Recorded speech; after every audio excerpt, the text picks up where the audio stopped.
racing to do. So what is that thing?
Good morning, and thank you, Secretary, for being with us today.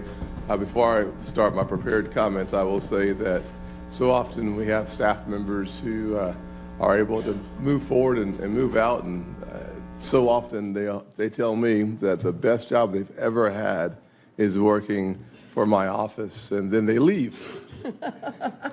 Shay Hawkins, one of my staffers that I just spoke to yesterday, has recently taken a job with Treasury, and he said he's so sad to go. I said, well, you can stay. He said, no, I'm not that sad to stay. So welcome new members of your staff from my staff, and they're looking forward to working with you and working for you. As chairman of the Banking Committee, I'm committed to enacting pro-growth, pro-affordability policies. From the Genius Act to the road to housing, I am proud of the bipartisan work this committee has done to promote economic growth and affordability. As we build on that progress, it's important to remember that affordability is not an abstract concept. It's about whether families can afford a home, save for the future, and feel confident that hard work still pays off in America. Today, I want to focus on the gains we have made in affordability, growth, and how they fit together with financial stability. For many Americans, including families and small businesses at home in South Carolina, one of the fastest growing states, I might add, in the country, these issues are not hypothetical. They shape everyday decisions about work, housing, and opportunity. Secretary Bessent, as you pointed out in your FSOX 2025 report, economic growth and economic security are critical to financial stability. As a fellow Charlestonian, fellow South Carolinian, you understand firsthand how economic growth, population growth, and opportunity intersect at the community level. FSOC was created to identify and respond to systemic risk. But for far too long, FSOC has focused on a climate agenda that damaged financial stability and, as you pointed out, Secretary Bessent, treated nearly every single sector of the economy, financial market, and major financial institution as a potential financial stability vulnerability. Under your leadership, FSOC has rightly recognized that long-term economic growth and economic security are core components of financial stability. A system that slows growth, limits opportunity, or prices families out of basic financial services is not a stable system. It's a fragile one. Thank you for refocusing FSOC on household balance sheets and household financial resilience.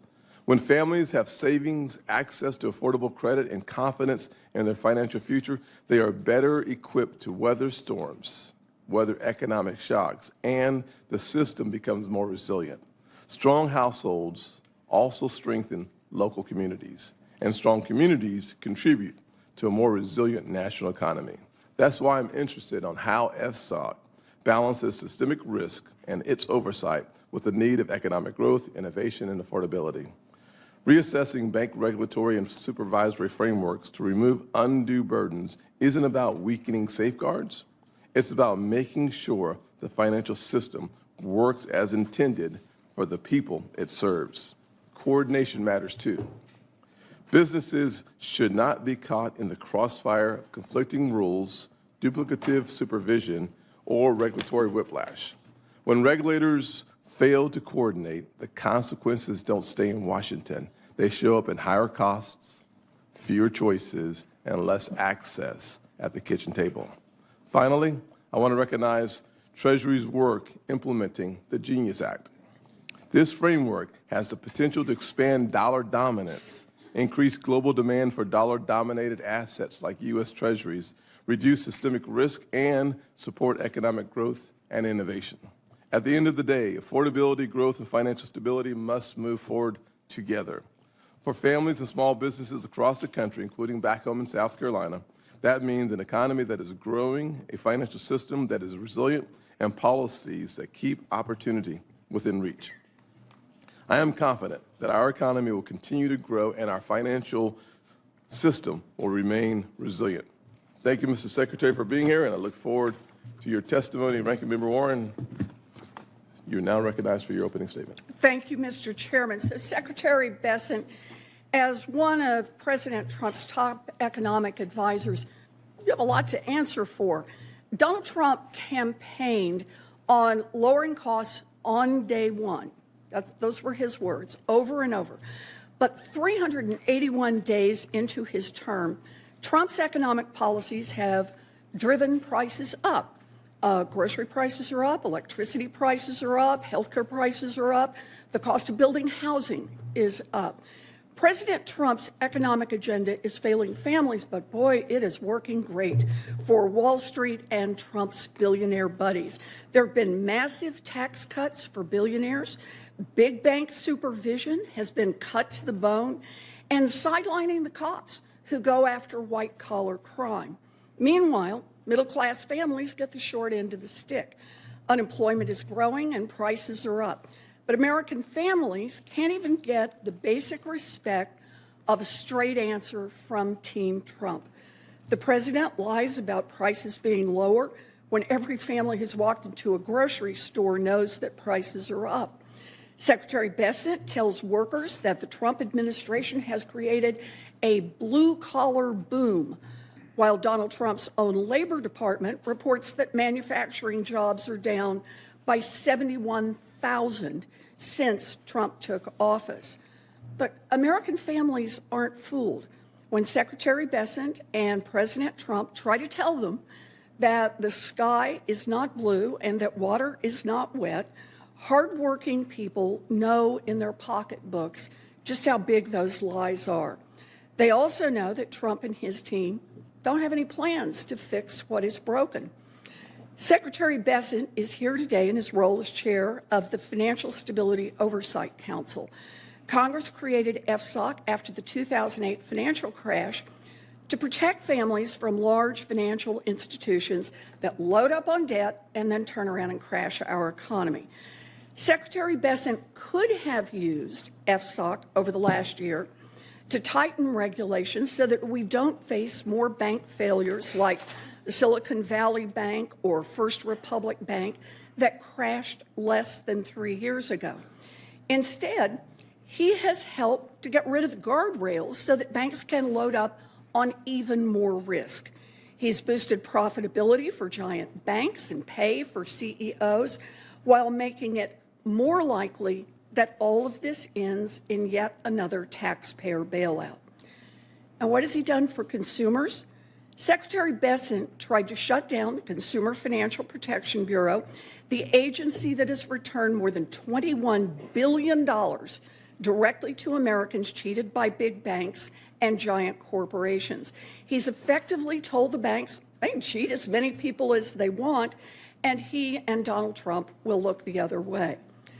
But it's not just about rolling back safeguards. Secretary Bessent is ignoring emerging risks in the economy. The private credit market looks like a ticking time bomb. Late last year, Moody's found that banks had $300 billion of exposure, and that the risk posed by these shadowy holdings is growing. And as Jamie Dimon said, quote, "When you see one cockroach, there are probably more." But Secretary Bessent and FSOC have their eyes shut tight and have decided they don't see any cockroaches at all. Here's all you need to know about what's happening under President Trump's and Secretary Bessent's watch. Middle-class families are paying higher prices for just about everything, while it becomes harder and harder to get a raise or find a job. Meanwhile, Wall Street CEOs are getting the kid glove treatment as Trump policies may be edging the economy closer and closer to another disastrous financial crash. Now, President Trump is so busy raking in cash from foreign governments and building his gold-encrusted ballroom that he's completely out of touch with how his economy is making life harder for millions of Americans. We are only 1 year into Donald Trump's second term, and if Trump and Bessent don't wake up and change course quickly, the economy may keep delivering for billionaires, but it's going to get even worse for American families. Thank you, Mr. Chairman. Secretary Bessent. Good. Chairman Scott, Ranking Member Warren, and members of the committee, thank you for inviting me to discuss the Financial Stability Oversight Council's 2025 annual report. This report is the culmination of extensive collaboration among FSOC members. I'd like to thank them for their hard work and dedication in advancing the President's bold vision for a better America. Since day one, President Trump has focused on building parallel prosperity, an era of economic expansion where Wall Street and Main Street grow together. To that end, Treasury has tirelessly pursued pro-growth policies to unlock the potential available to all Americans when they are free to save, invest, build businesses, and drive their own economic destinies.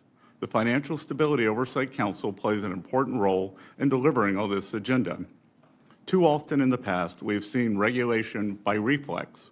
Rather than preempting crises, regulators have frequently reacted to them after the fact. They played the role of hazmat cleanup team instead of preventing dangerous spillovers in the first place. Regulation by reflex has led to a regulatory myopia that has undermined safety and soundness. Under President Biden, the bank regulators preoccupied themselves with reputation risk, now discredited climate-related financial risk, and other risk, with no clear nexus to safety and soundness. At the same time, they centered supervision on management and other governance matters that distracted examiners and banks' risk managers from the real risk to safety and soundness. The result, predictably, was the second, third, and fourth largest bank failures in U.S. history under his administration. Besides undermining safety and soundness, regulation by reflex has driven excessive regulation. That can lead to economic stagnation, and economic stagnation is itself a threat to financial stability. In calibrating regulations, federal agencies must avoid the temptation to create a zero-risk financial system, which would result in what others have called the stability of the graveyard. FSOC should aim to identify vulnerabilities that could lead to systemic crises and encourage the private sector to mitigate those risks before recommending additional regulation. FSOC should also work with its members to support efforts to avoid or pare back existing regulation that stifles pro-growth lending, capital formation, and innovation. And the best way to achieve these goals is by centering economic growth and economic security at the heart of FSOC's agenda. Promoting economic growth and economic security is essential to ensuring financial stability. Economic growth strengthens households, business, and financial institution balance sheets, creating capital buffers that reduce the risk of defaults and financial stress. And economic security reinforces domestic production capacity, raising living standards, while reducing vulnerability to external shocks and supply chain disruptions. FSOC's annual report prioritizes economic growth and economic security accordingly, with a specific focus on our 4 policy areas: treasury markets, cybersecurity, regulatory modernization, and AI. First, the Council is ensuring that the U.S. Treasury market remains the deepest and most liquid in the world. The Council is supporting efforts by member agencies to strengthen this market against future shocks, including through the Interagency Working Group on Treasury Market Surveillance and the Market Resilience Working Group. Ongoing monitoring and targeted reforms by individual agencies remain essential to financial stability. Second, the Council is taking action to protect our financial system from increasingly sophisticated cyber attacks. Nation-state actors and criminal groups continue to target our financial institutions and critical infrastructure. To address this risk, the Council is supporting expanded information sharing, joint monitoring, and scenario-based exercises, and it is emphasizing the need for regulated firms to manage cyber risks tied to third-party service providers. Third, the Council is committed to supporting efforts to modernize supervisory and regulatory frameworks for banks and credit unions. Going forward, regulation and supervision should address material risk, enhance transparency, and reduce unnecessary burdens, particularly for community banks. Fourth, the Council is prioritizing the responsible use of artificial intelligence to strengthen financial stability. The Council is working with public and private sector partners, including international counterparts, to enhance system resilience while closely monitoring emerging risk. I will close by highlighting our progress in enhancing the utility of our annual report. In this year's report, FSOC shifted away from its past approach, where nearly every major market and financial sector was described as a financial stability vulnerability. By introducing a new structure centered on fostering economic growth and security, we are tuning out the white noise to concentrate on the issues that matter most for U.S. financial stability. With this overview, I look forward to taking your questions. Thank you, Secretary. And to all the members, we have essentially full attendance, and it looks like everyone wants to ask a question, so I will be pretty consistent on calling us to 5 minutes. Just want to make sure that you guys have a little time to prepare for that. Okay. Got it? Just so long as it's everybody else. Well, of course, yes. We'll work on that. Okay. Secretary, I'd love to give you a couple minutes to respond to some of the things the ranking member said, starting with the fact that 2 of the 3 largest bank failures in American history happened under President Biden, not President Trump. Correct? Yep. Correct. Number 2, under President Biden, we saw devastation in household after household after household. He dug a big hole where the average family was losing at the end of his term over $1,000 a month in spending power. Accurate? I would say workers suffered under policies championed by the Biden-Warren economy. And President Trump has had to fill that hole. As a matter of fact, we've seen some of the strongest GDP growth that we've seen in decades. We've seen strong GDP growth in spite of many, but not all, of the members on the right, or my right side of the room, voting for the longest government shutdown in history. Despite that, we have seen extremely strong economic growth. And if you look at the success, and this doesn't get a lot of attention, but let's make sure that it gets more today. If you look at the success of the Working Families Tax Cut bill, for those folks in blue-collar America, for the folks who are working every single day, sometimes 2 jobs, trying to make sure that their ends meet, when they look at sitting down at the kitchen table, wondering if anyone is paying attention in Washington to the suffering and the challenges around the country in their household, the answer today is absolutely, positively, unequivocally yes. We know that because in the Working Families Tax Cut bill, we saw tips. If you earn tips in America, your taxes went down significantly. Is that an accurate statement? Yes, sir. No tax on tips, no tax on overtime, no tax on Social Security, deductibility of auto loans for American-made cars, and every Democrat voted against that and in favor of the largest tax hike in history. Now, on top of that, because we understand that raising children have never been more expensive, and frankly, if you looked at the attempt of my friends on the left on child care, some of their proposals would have taken child care from average of $15,300 to $29,000 in some of the estimates given by their bill that they wanted to get passed under President Biden. We actually increased the child tax credit to $2,250, $2,200, right? $2,200. So when you compare the two economies and compare the two levels of leadership that we're seeing in great contrast, back-to-back leadership, there's no question that if you're looking for someone focusing on working-class Americans, undeniably, that would be the Trump economy and the Trump administration.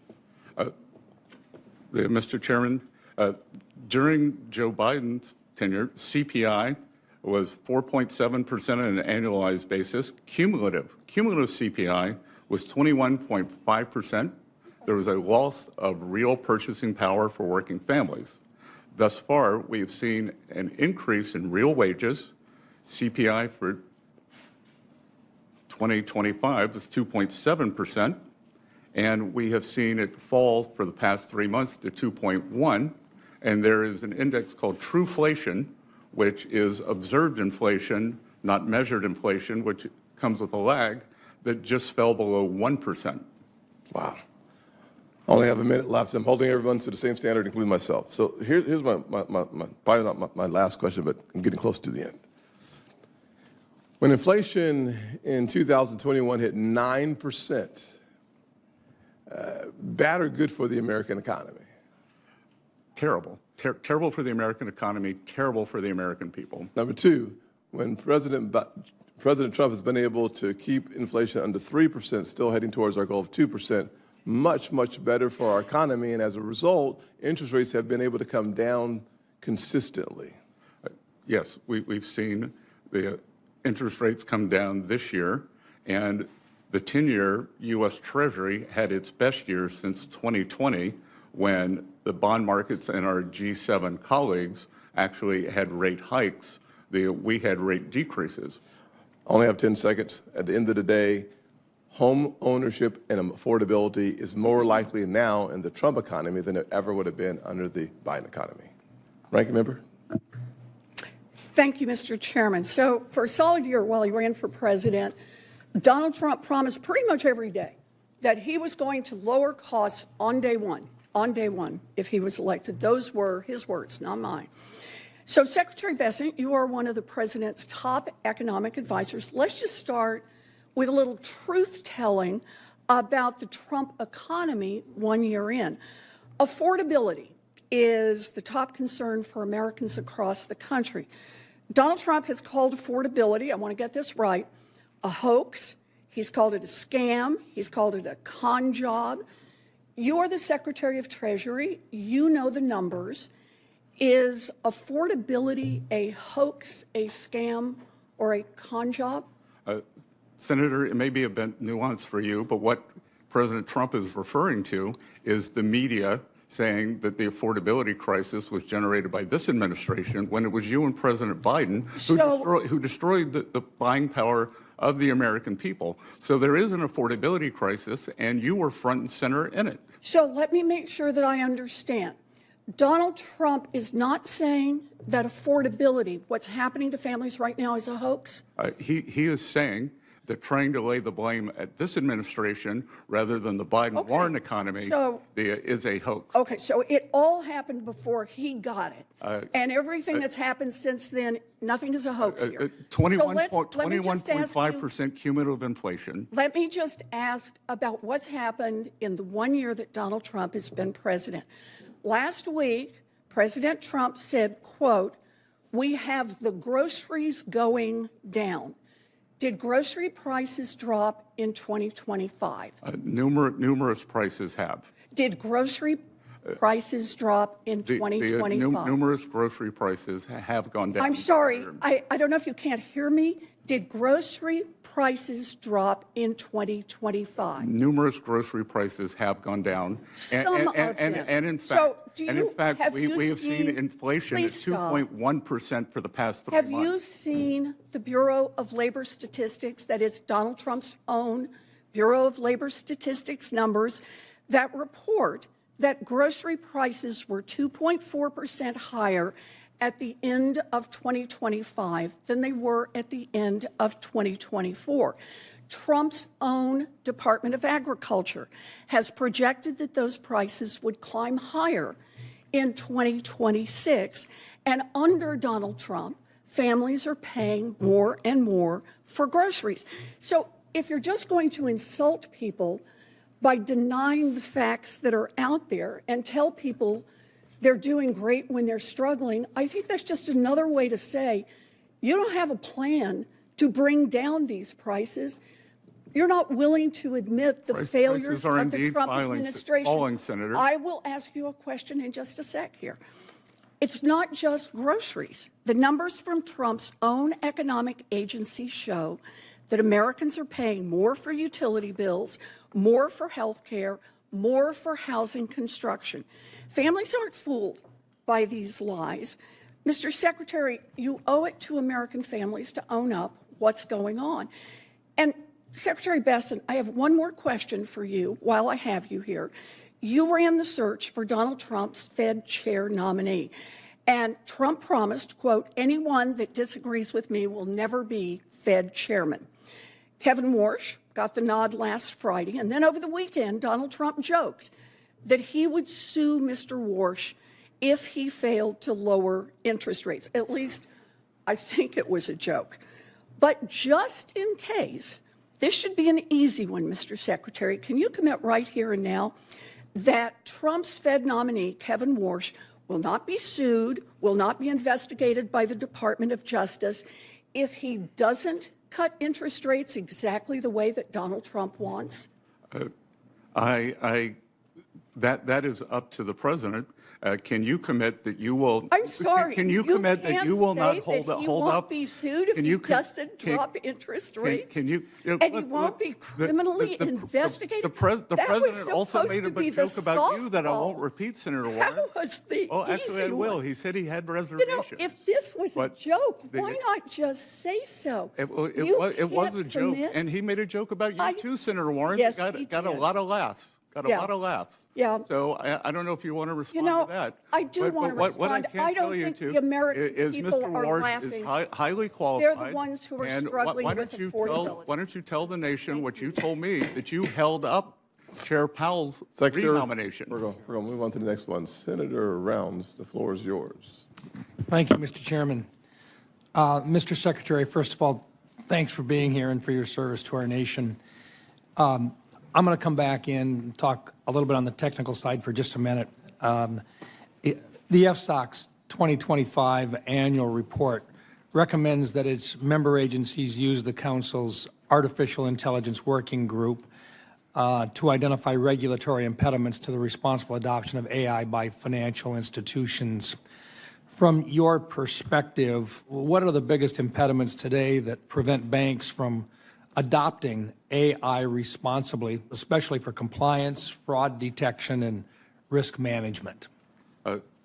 Well, as you know, AI is an exciting and new technology, and there's a great amount of learning to do here. So FSOC, Treasury, the regulatory agencies are working with our private partners to implement in a gradual way robust usage of AI. AI can be a great tool, but AI, we have to also think that AI can be a risk through state and non-state actors. So it is a public-private partnership, and we are pushing very hard across the agencies and at Treasury. FSOC's report also recognizes that overly complex and subjective supervision, like reliance on vague concepts such as reputational risk, as you mentioned in your opening statement, restricts valuable activities. Given FSOC's push for clearer standards and responsible AI adoption, would a time-limited AI sandbox for financial institutions with clear guardrails help firms test AI tools in a controlled setting while regulators evaluate risks and benefits? Senator, that is clearly the one very interesting option, and we are considering that moving forward. We'd be happy to work with your staff on that. I feel very passionate about that part of it. I would look forward to working with your team as well, sir. I'm also just curious. We've talked now, and the discussion will go on and on about how we build the economy and so forth. But I think just for the American public, since they probably don't get an opportunity to just have a back and forth with the Secretary of the Treasury very often, let's talk a little bit about how we really reduce the price of getting a home for an American family. I think a lot of it has to do with bringing down the interest rates that charge in the 30-year mortgage. Can you share with us a little bit, we talked about treasuries, and you mentioned that the rate of treasuries, the cost of treasuries is coming down. Can you share a little bit about what it takes to bring down the price of treasuries with regard to the growth of GDP, and when treasury rates come down, what that does for an average American home buyer who's looking at a 30-year mortgage? Well, I'd be glad to, Senator, because President Trump is focused on Main Street and not Harvard Square. A mortgage rate is two components. We could say that it is a derivative of the 10-year, but it's really a 7.5-year. And we have seen that decline. And then it is the spread between the 10-year bond and the actual mortgage security. And we have seen that is at multi-year lows. So what we saw in January was the lowest mortgage rates in almost 3 years. We've got $37 trillion in debt. A lot of the folks back out there saying if you've got that much debt and you're paying interest on it, that competes with folks that want to loan you money on a mortgage. Can you talk about what it means to build GDP and how someone who is looking at laying out bonds and so forth, as you build GDP, what that does and how that impacts a homeowner?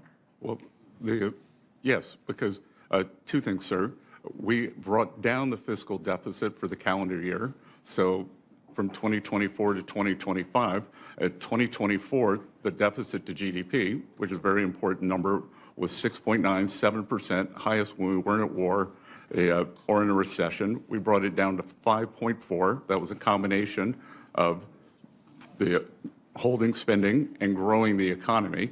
And as we continue to do that, interest rates will naturally decline, and it pushes the out inflation. What we could see from an MIT study was that the Democrats' spending was responsible for almost half of the great inflation. The overspending, according to MIT, was responsible for that and penalized American homeowners. So by controlling the budget, growing, and in a responsible way, we will bring down mortgage rates. And I would say that building costs are now down in the year. Thank you. Thank you, Mr. Chairman. Yes, sir. Senator Reid. Thank you, Mr. Chairman. Mr. Secretary, the President announced on January 9th, in his words, quote, effective January 20th, 2026, I, as President of the United States, am calling for a one-year cap on credit card interest rates of 10%. In remarks at the World Economic Forum in Davos, the President further said, quote, the profit margin for credit card companies now exceeds 50%. He also indicated that Americans are paying 28%, 30% interest rates. You were one of his top economic advisors, Mr. Secretary. Do you support interest rate caps to improve affordability on credit? I wholeheartedly support President Trump's policy, and I think that what you've just said would be in direct contrast to what Senator Warren said about this administration favoring the big banks. But those are facts. Well, I don't think my statement indicates at all what Senator Warren said or meant. I wanted an answer. You gave me one. Yep. But let's look at the current situation. We already have legislation that protects service members by putting a 36% cap, not just on credit cards, but all credit relationships, and it protects them from being exploited. And as in my youth, I was a company commander and saw it firsthand. Would it make sense as a first step to provide a 36% interest rate for all Americans, not just service members? 36% doesn't seem like much protection to me, Senator. Well, it's better than some of the things that are being presented to service members without the rates. These new plans to buy commodities, and sometimes the rates go to 500, and still today, you have entrepreneurs who are charging extraordinary rates, and particularly to vulnerable populations, which I know they don't congregate at Harvard Square, but they also don't hang out in New Haven either. So I think that would be a sound step, Mr. Secretary. Senator, you haven't seen all of New Haven. I haven't, but I've seen a lot of it, the parts that you might have missed. The situation at Fannie and Freddie is significant. We have significant federal interest financially in Fannie and Freddie. But under the director, Mr. Pulte, these taxpayer-owned assets are no longer in compliance with the law or with stock exchange listing standards. Pulte has appointed himself as director of both boards, even though the law says, quote, the director may not hold any office position or employment in Fannie or Freddie. A majority of the Fannie board has not been determined to be independent. The audit committee is no longer comprised entirely of independent members. And the committee the governance has been sacked by political affiliates. These all are prohibited by law and regulation. So how will you bring them into compliance, Mr. Secretary? That would be FHFA, not Treasury. Excuse me. You are one of the largest, or the taxpayers are. You provided them, Treasury did, not you personally, a $200 million bailout in 2008, and you have no interest in Fannie and Freddie?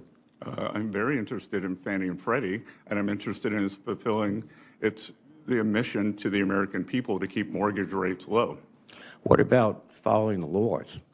So, again, you should ask Director Pulte.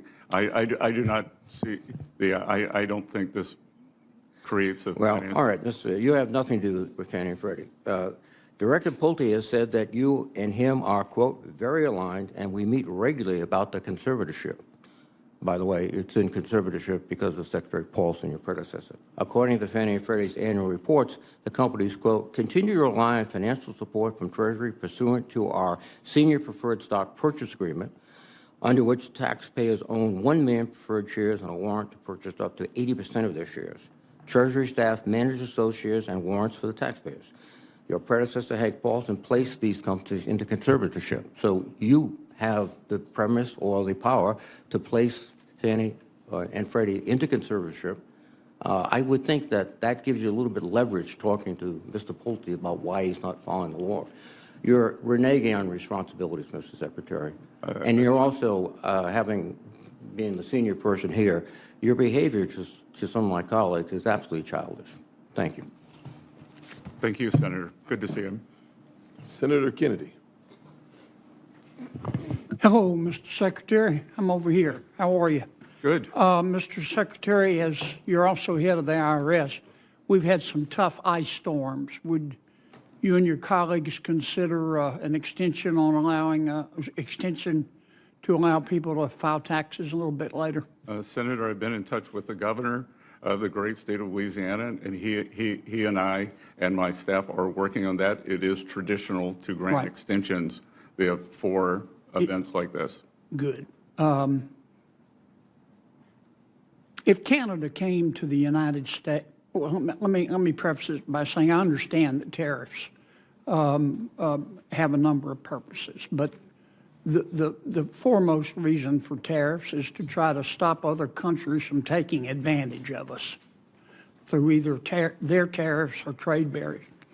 If Canada, for example, came to the United States and said, we're going to zero tariffs in the United States. All of them are off on our end. Would you, Mr. President, speaking to our president, go to zero tariffs and then just let Canadian companies and American companies compete on a level playing field? Absolutely not. As we saw last week, when 2 weeks ago, when Prime Minister Carney went to China, he lowered tariffs on Chinese EVs from 100% to 6%. U.S. has a 100% tariff on Chinese EVs. We couldn't let our northern border be used as a way for Chinese EVs to come into the U.S. Right, okay. I'm going to lead you a little bit because Senator Scott is a she-bear when it comes to time. The poverty rate, according to the Census Bureau, is 11%, isn't it, in America? I'll take it. I'll take your word, Senator. And that's the Census Bureau defines poverty, is it not? Yes, sir. Is it not true that the Census Bureau, in defining poverty and determining that our poverty rate is 11%, or 36 million Americans, which makes us look bad, only will consider direct cash payments from the federal government to poor people, such as, let's say, SSI payments or TANF payments? Correct. Okay? And isn't it true that the Census Bureau, in determining poverty, doesn't include non-cash payments? It doesn't include Medicaid or food stamps or housing subsidies or refundable tax credits. Isn't that true? That is correct, Senator. Yeah. Let me give you an example. Mom, 2 kids, poverty level for her and her kids is $27,000. Mom works part-time. She makes $11,000. According to our Census Bureau, she's poor. She's below the poverty line. But she also receives,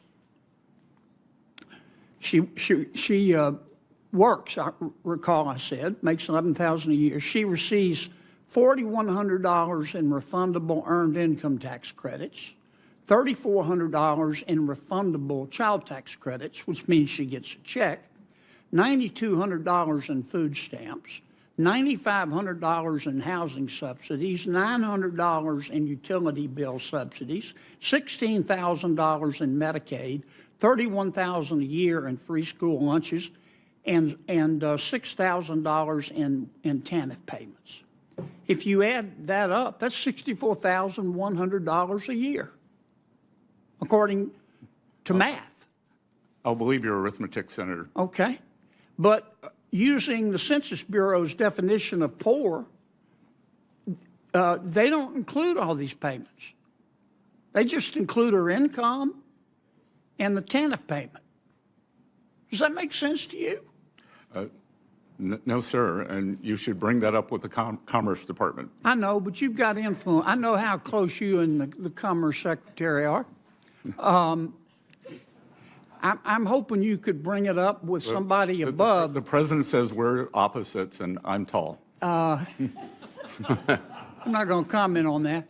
Would you talk to the president about this? If you include all cash and non-cash payments, the poverty rate in America is 1%. That's a good point to end on. Thank you, I Senator. told you he was a she-bear. I'm not quite sure for this. Senator Moreno, you and I will talk about the she-bear later. Let's go on to Senator Grant Holland. Thank you, Mr. Chairman. Mr. Secretary, I think you would agree that the credibility of the Secretary of the Treasury is important, and I want to give you a chance to retract a statement that you made on national TV. Alex Preddy was shot 10 times and killed by federal agents in Minneapolis. The administration, some administration, called him a, quote, domestic terrorist. You suggested that Alex Preddy was culpable in his own killing because he had a gun in his waistband holster, which he was licensed to carry. When asked, you said, quote, I'm sorry this gentleman is dead, but, and you went on to say he had a weapon, suggesting that he was culpable in his own killing. So, Mr. Secretary, today, would you like to retract that statement? I would not. And would you like to express remorse over the death of Ashley Babbitt here in the Capitol? Oh, I have expressed remorse over that. So I've done that, Mr. Secretary. Mr. Secretary, please don't change. So you think, I have other questions, but I actually would have expected you to take this opportunity to rephrase your response to that question. So you think the fact that he legally had a gun justified his killing? I didn't say that at all. You said, do you think he was culpable, partly to blame in his own killing because he had a gun? I did not say that. I'm asking you a question now. Do you believe he was in any way culpable for his own killing because he legally carried a gun? Again, this is an FSOC hearing.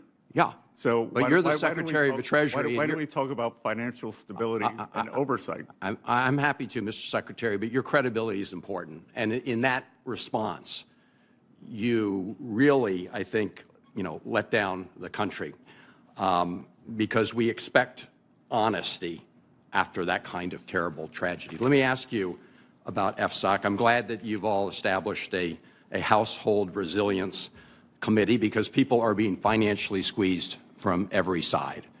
And I've got a whole bunch of quotes here from candidate Donald Trump on the campaign trail. Starting the day I take office, I will rapidly drive down prices and we will make America affordable again. It's interesting he used that phrase since he's been making fun of the affordability phrase recently. But I listened to your exchange with Senator Warren, and the facts show very clearly that inflation has not been eliminated, has it? Well, right? It is undesirable to completely eliminate inflation. What is desirable is to get back to the Fed's 2% target. And for the past 3 months, we've been at 2.1%, Senator. Yeah. No, so but the 21.5% under the Biden administration.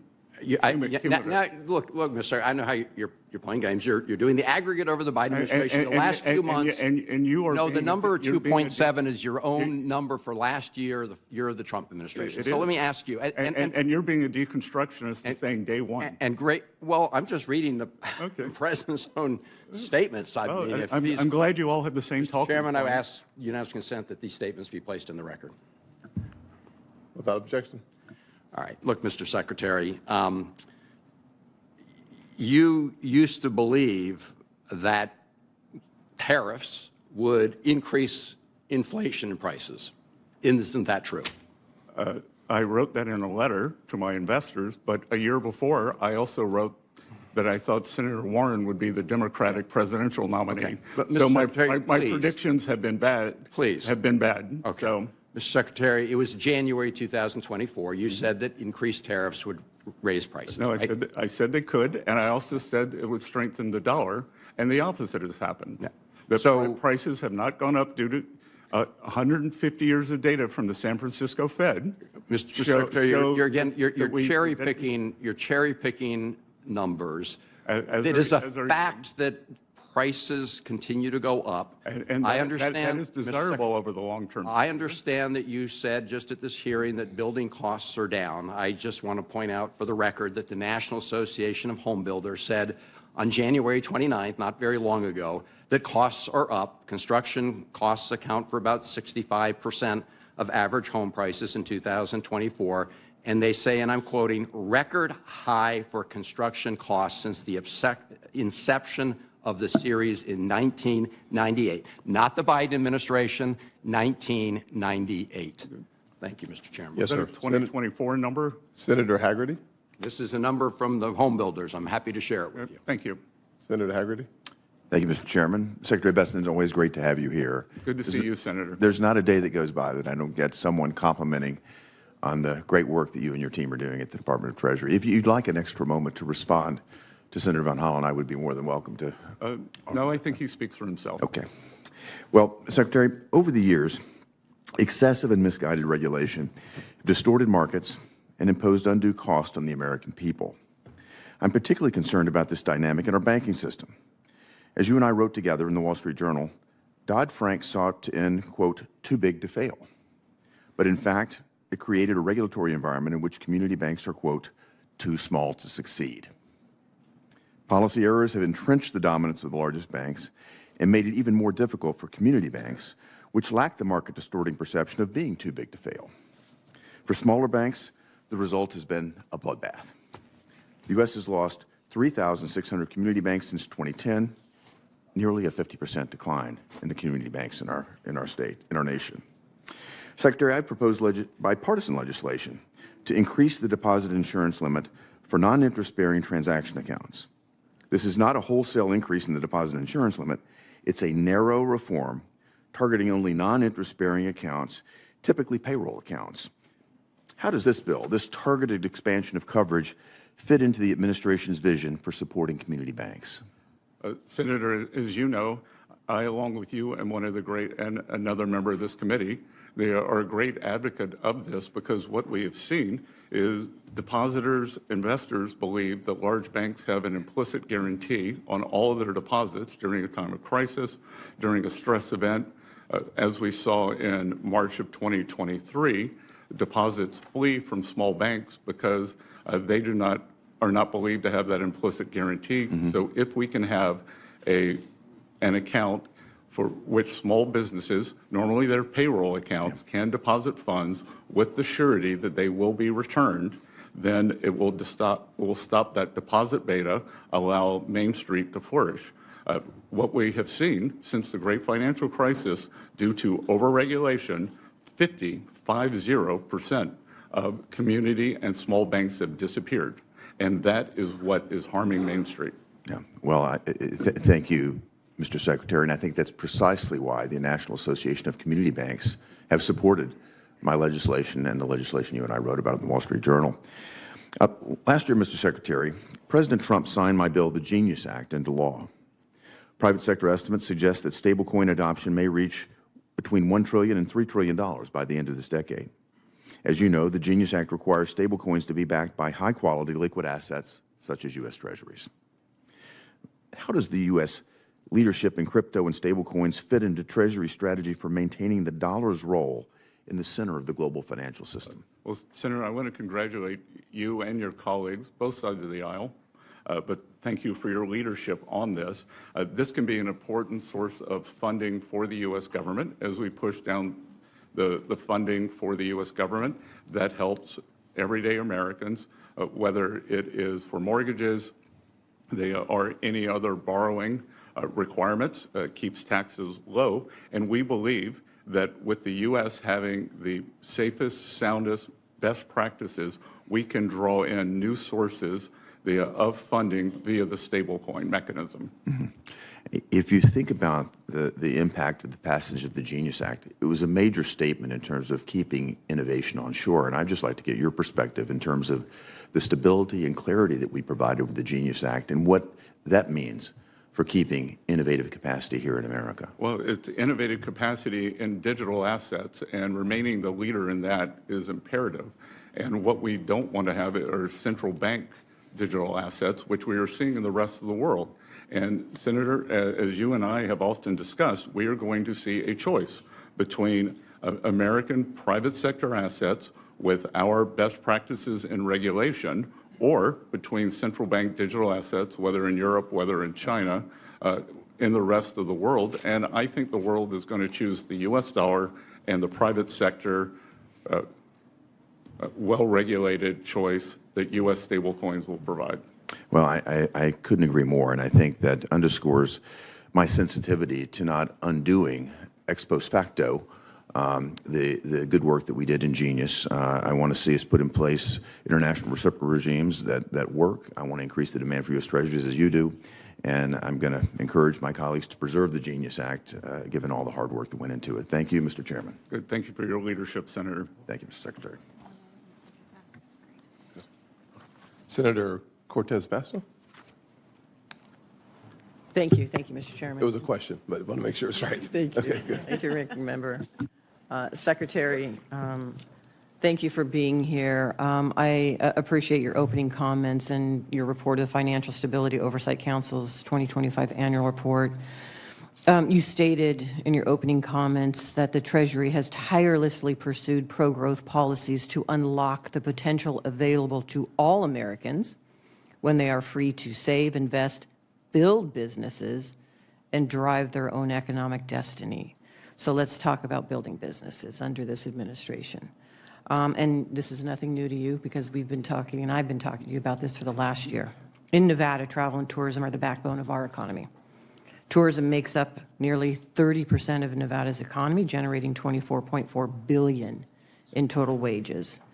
This administration's blanket tariffs and insulting rhetoric towards our closest allies are damaging America's tourism economy. For instance, the U.S. saw 12 straight months of declining visitors from Canada last year. The top international market for Las Vegas, that's roughly a 20% decrease for my state. That is countless dollars, jobs that my state, we are losing, paychecks that won't go to Nevada residents, including the over 400,000 hospitality workers across the state who are dealing with this issue. So my question to you is, will you apologize for driving away visitors and hurting our working families? A couple of things, Senator. One is the Canadian economy is doing poorly, so perhaps part of that, maybe we should deconstruct why Canadian tourism is down. And two, that it's a choice by the Canadians in terms of where they want to go. And so if you think that should we pull down all of our trade barriers with China so that 1.4 billion people can fill up the hotel rooms in Las Vegas? So this is the data from the Commerce Department, this administration's Commerce Department on National Travel and Tourism Office. Year-over-year declines in travelers from October 24th to the 25th. It's not just from Canada, it's from Germany, it's from the Netherlands, it's from Australia, it's New Zealand, it's India, it's Vietnam, it's Philippines. We are seeing under this administration a U.S. Travel Association travel forecast that is dealing with now nearly a $70 billion travel trade deficit for 2025. So how do you intend to address the tourism travel issue that we are losing money in this country because of the policies of this administration? Is overall the occupancy in Las Vegas down or more Americans going?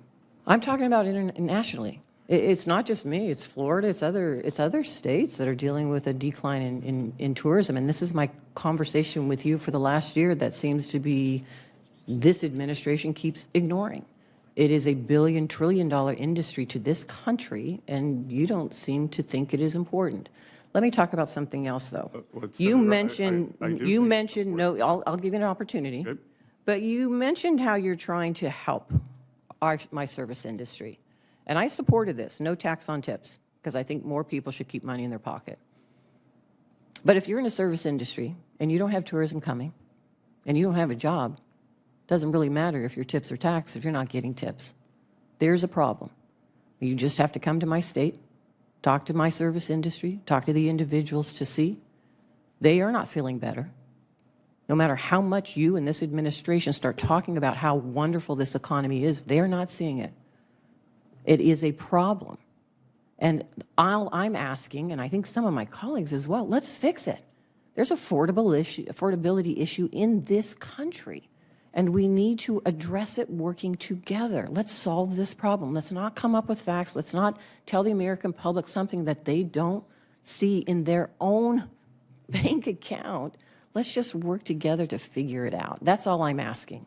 I'm asking you to work with us. One final thing. It's not just my service industry. It is small businesses across the country who are being squeezed. We have seen it time and time again. The tourists. Listen, the facts are there. You can debate with me the facts, but the truth of the matter is many of our small businesses are being squeezed right now. Higher prices, absorbing higher costs. Some of them have had to shutter. The small businesses are the backbone of our industry. We've got to do a better job for them. I know my time is up. Thank you, Mr. Thank you, Chairman. ma'am. Guess there was no Senator Tillis. Thank you, Mr. Chairman. Mr. Bessent, thank you for being here. I'm going to give you a breather. I got a statement to make that I don't expect you to respond to. Mr. Chairman, I seek unanimous consent to put into the record the statement of various banking committee members with respect to the testimony of Chair Powell in his last hearing here. Without objection. Thank you. Mr. Chairman, that's a list of members who have indicated that they did not see criminal intent in his comments here before he was in the Banking Committee. The reason I brought this up is I had a reporter yesterday challenge me on why it was inappropriate for a sitting member to question a pending investigation. I never do that. But I told the reporter I did it because I was actually a witness at the alleged scene of the crime. The entire case against Senator Powell is encapsulated in his answers to questions before this committee. And now, including the chair, we have witnesses at the alleged scene of the crime we're disappointed with Chair Powell. I actually like Warsh as a potential chair, but we've all said that he was testifying and we didn't see a crime. And so I'm reminded, I don't know about you all, I watch Forensic Files. I've been watching it for years. And I'm kind of thinking about the scene would go like this. In spite of 7 witnesses, eyewitnesses saying no crime was committed, the prosecutor thinks otherwise. And then you hear that music and you cut to commercial. So I do think it's fine for me, being a witness at the scene of the alleged crime, saying that we got a majority of people on this side of the aisle that didn't think a crime got committed either. If we do this sort of stuff, I believe that future hearings for the Treasury Secretary and other members will be a lot like that Chappelle skit on I Plead the Fifth. They're going to be flanked with attorneys, and any time that they think that they're in the middle of a perjury trap, they're probably just going to say, I'll submit it to the record after consultation with my attorneys. Is that really the way we want oversight to go in the future? I don't expect an answer to the question, but I did want to get that off my chest, so I gave a more fulsome answer to that reporter who asked why it was that I was opining on an active investigation.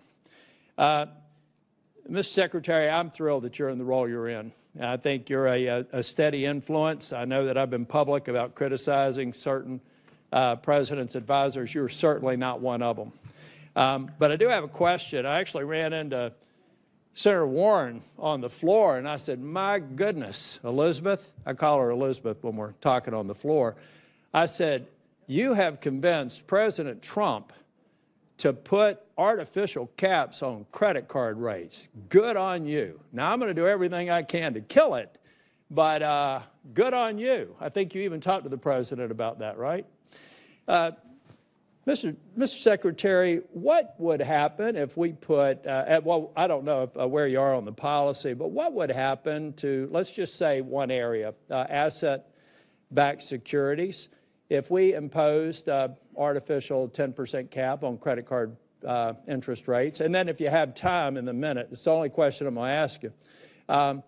What would it likely do for credit card issuers who are still going to have to rate for risk in terms of debanking or unbanking or reducing access to a credit. So if you could get to the first one, which has to do with asset-backed securities, if you have time, you can go to the second one. Thank you. Yes, I think we at Treasury are still examining what it would do to the asset security market. I think it would depend on the length. The president's called for 1 year. And we would also see if they were able to cut costs. Senator, because what's happened is we've seen a migration where credit card companies used to compete on APR, or the interest rate, to rewards. And the rewards go mostly to the upper end. So again, the profitability of credit card companies doesn't have to be hit if they concentrate more on competing on rates than rewards. Work on the spread, but there's a lot of frothiness in there if we don't get it right. Thank you, Mr. Treasurer. Thank you, sir. Senator Warner. Thank you, Mr. Chairman. And boy, I didn't hear Senator Kennedy this morning, but Senator Tillis, you were like out-Kennedying Kennedy today in terms of your presentation.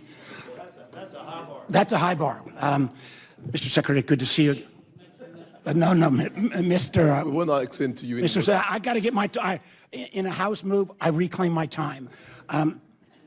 4 minutes and 38 seconds. Please use them.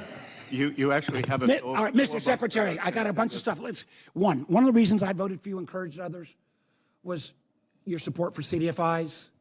One of the things I'm really proud of, Senator Crapo and I had an active bipartisan CDFI caucus. And last October, oh my gosh, Senator Crapo got 105 Republican members of Congress, including 8 Republicans on this committee, to say CDFIs, it's a good program. Yet the CDFI fund at $324 million in fiscal year 25, it's now February 26, and none of these funds have been released. And I know we've talked about this. Treasurer, I know, works with OMB and some difficulties there. And we're hearing from CDFIs and how this is dramatically affecting.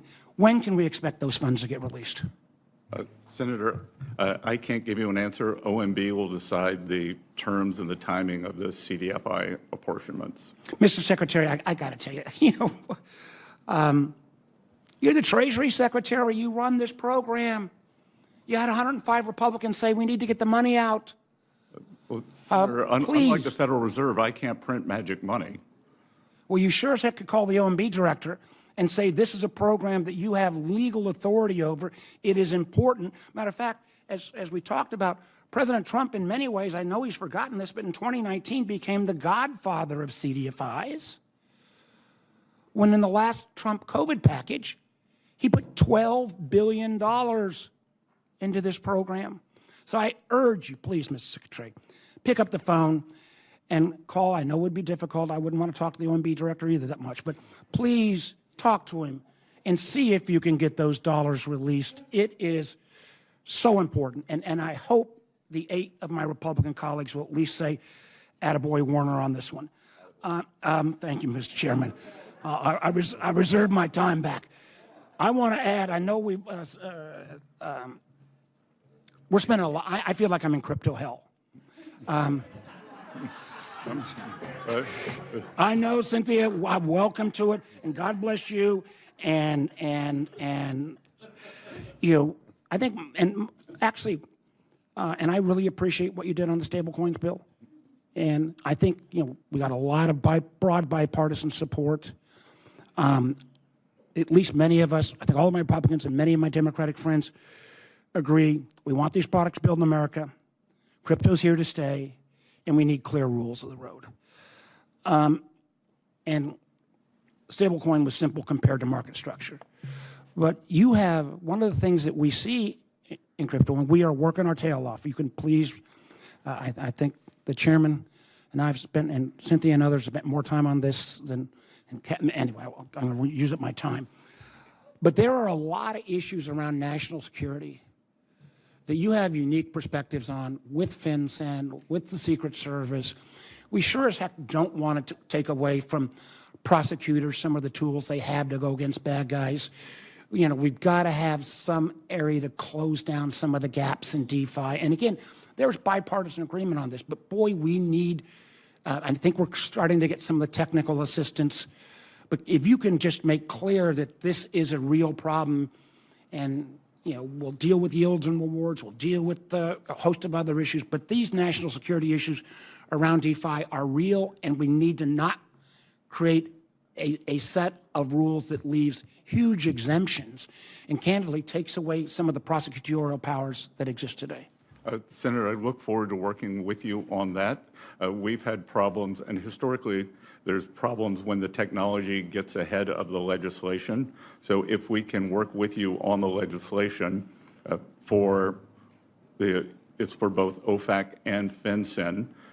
Well, we love your technical assistance, and I think, Mr. Chairman and Senator Lomas, that you will be invited to our next round robin on that, and that may be later today or tomorrow or Monday. So good. And if you could convince some of there seems to be a nihilist group in the industry who would prefer no regulation over this very good regulation. Amen, brother. So weigh in. I do. Weigh in. Early and often, Senator. Weigh in. One last comment. I know my time is up. No, last comment. Hey, Senator. agentic AI, we got to come back and talk about. Agentic AI, huge possibilities with AI, but we've got to be careful about that. Thank you, Mr. Chairman. Unbelievable. Okay. Senator Lummis. Thank you. I'm going to pursue this line of questioning. Thank you, Mr. Secretary, for being here. You've had a chance to travel the world since you took the oath of office. Is China trying to use digital assets and blockchain to build an alternative to American financial leadership? We don't know that for sure. There are lots of rumors of Chinese digital assets that may be backed by something other than the RMB, perhaps gold-based. We haven't seen that. They have a very large sandbox in Hong Kong, and HKMA is actively traveling the world looking at different mechanisms. So I would not be surprised. Based on what you know now, what is your opinion about the importance of having clear rules of the road, market structure legislation in the United States? Look, I think that it's impossible to proceed without it. We have to get this Clarity Act across the finish line, and any market participants who don't want it should move to El Salvador. So, as a industry, what is the benefit to having this industry embedded in the U.S. economy? Well, again, as I said, that there seem to be people who want to live in the U.S. but not have rules for this important industry, and we've got to bring safe, sound, and smart practices and the oversight of the U.S. government, but also allow for the freedom that is crypto. And I think it's a balance that is being worked out. It was worked out in the Genius Act, and I'm confident with leadership of people on both sides of the aisle that we can get clarity across the line this year. Can you see a day when conventional banks and digital asset banking are offering the same types of products, giving each an advantage to offering a broader array of financial products to the American consumer? I think that can happen over time, and we've actually been working with small and community banks to discuss how they can be part of the digital asset revolution also.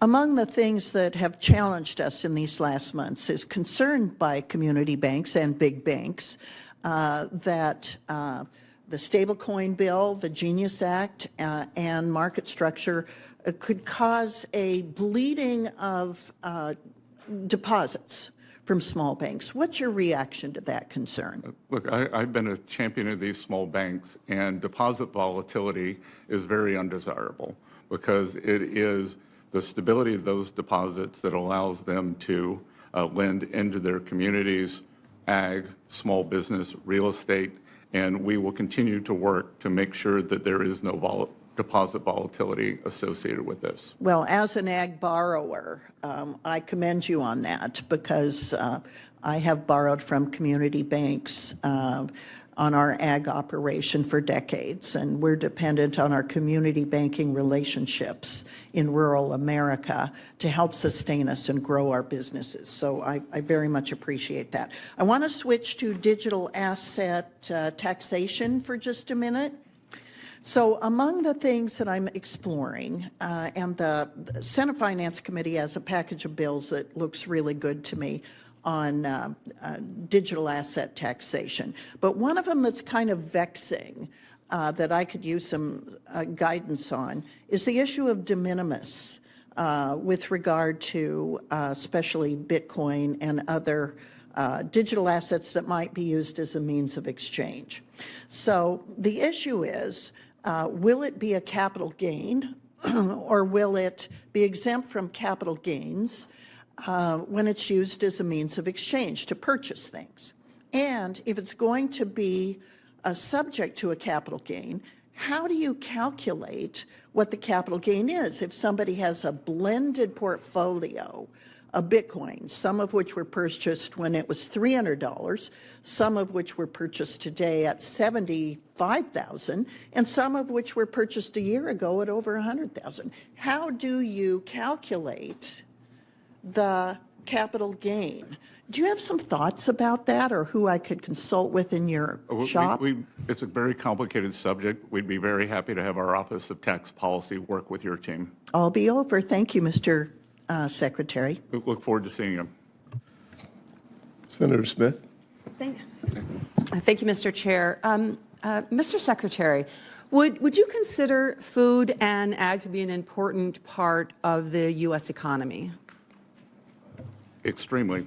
Thank you. I agree with you on that. The U.S. food and ag sector is a massive economic force, contributing over $9.5 trillion, supporting over 24 million jobs. So, Mr. Chair, what I'd like to do is to submit a letter for the record. This is a letter sent on Tuesday to the ag committees in both the House and the Senate. It's signed by 27 former and current leaders in the ag sector from all across the country. It's a very bipartisan letter. Folks from corn, pork, milk, grains, renewable fuels, Farm Bureau, former USDA officials from both Democratic and Republican administrations. Without objection. Thank you. Secretary Bessent, as you no doubt know, and as this letter points out, farm bankruptcies have doubled. Barely half of all farms are profitable this year. The U.S. is running an historic agriculture trade deficit, which is a sharp reversal from record surpluses. And farmers are paying higher prices for everything, from health care to farm inputs, grocery, and utility bills. And I want to just read you a piece of this letter, which says, consider the impact of the China trade war on soybeans alone. In 2018, when the China tariffs were initially proposed, whole U.S. soybean exports represented 47% of the world market. Today, it's down to just 24.4%. The letter goes on. So, Secretary Bessent, my question for you is, when can farmers expect this turbulence and this chaos to stop and input prices to begin to stabilize or at least come down for them? Well, Senator, as you know, input prices spiked under the Biden administration. And Secretary Bessent, when can we expect? Again, it's market-based. And as someone who, until the end of last year, was involved in the ag sector, I can tell you it was a record harvest. So it is a problem of abundance, but costs are up. We are working to bring the costs down. Input costs are up, I believe, Mr. Secretary, in large part because tariffs are driving those costs up. And this is causing massive uncertainty and chaos in the farm sector, which is really hurting many farmers in my state and around the country. Senator, it was very unfortunate that the Chinese decided to use our great farmers, soybean farmers, as a pawn in trade negotiations. We have the administration's come out with a $12 billion package, and we have guarantees from the Chinese. They bought $12 billion of soybeans just since October. They are committed to buying, not 12 million tons. They will buy 12 25 million tons for the next 3 years to stabilize the market. But what is happening for farmers in Minnesota is this constant on again, off again, tariffs on, tariffs off. It is chaotic, it is confusing, and it is destroying our markets. And so it has nothing to do with the tariffs on. well, tariffs I think it off. has a lot to do, and these farmers, sir, believe that it has a lot to do with Trump tariff policy. I want to just, Mr. Chair, if I may, before I close, I want to link this conversation to some of the challenges that are happening in the ag sector and the larger economic challenges in Minnesota caused by the immigration action that is happening in Minnesota right now. Because the truth is that ag country is heavily impacted by this. This mass deportation plan is having a huge impact on the ability of farmers in my state to be able to get access to labor. And I'm talking about people who are here legally. And I know that my colleagues on both sides of the aisle that represent farm country understand you are hearing this from your farmers and ranchers as well. And it is having huge impacts on dairy and fruit and veggies. It is a major problem, not just in the farm sector, but all across my state, where just in Minneapolis alone, separate from agriculture, small businesses are losing an estimated $20 million a week because of customers just not being able to show up, being afraid, workers being unable to go to work because they're afraid of going out. The bottom line here, colleagues, is that this mass deportation plan was supposed to go after the worst of the worst, but what's really happening is that these poorly trained and aggressive agents are breaking families apart. They are hurting children. They are separating from their families. They are targeting and detaining and arresting people that have done nothing wrong, and that is morally reprehensible. And Mr. Secretary, it is reprehensible Senator, that you your would time is blame up. Alex Preddy, a U.S. citizen, for his own death, shot in the back by these federal agents. Never blame Your time's up.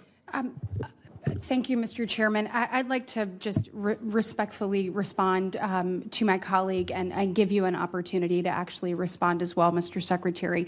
When I look back over the last 4 years of the Biden administration, it was failed policies for our agriculture industry. Number one, President Biden walked away from the trade deals and the trade gains that President Trump had gotten for our ag industry. Number two, with record high inflation, it hit our farmers worse than anyone.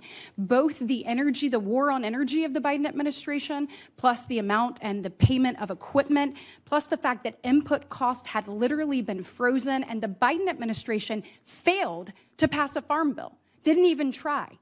So here you had record high cost with energy, equipment, labor, inflation, and then you cap what they can make. And I don't remember one person on the other side of the aisle saying, let's move a farm bill. Let's help these people. Let's drive down energy cost.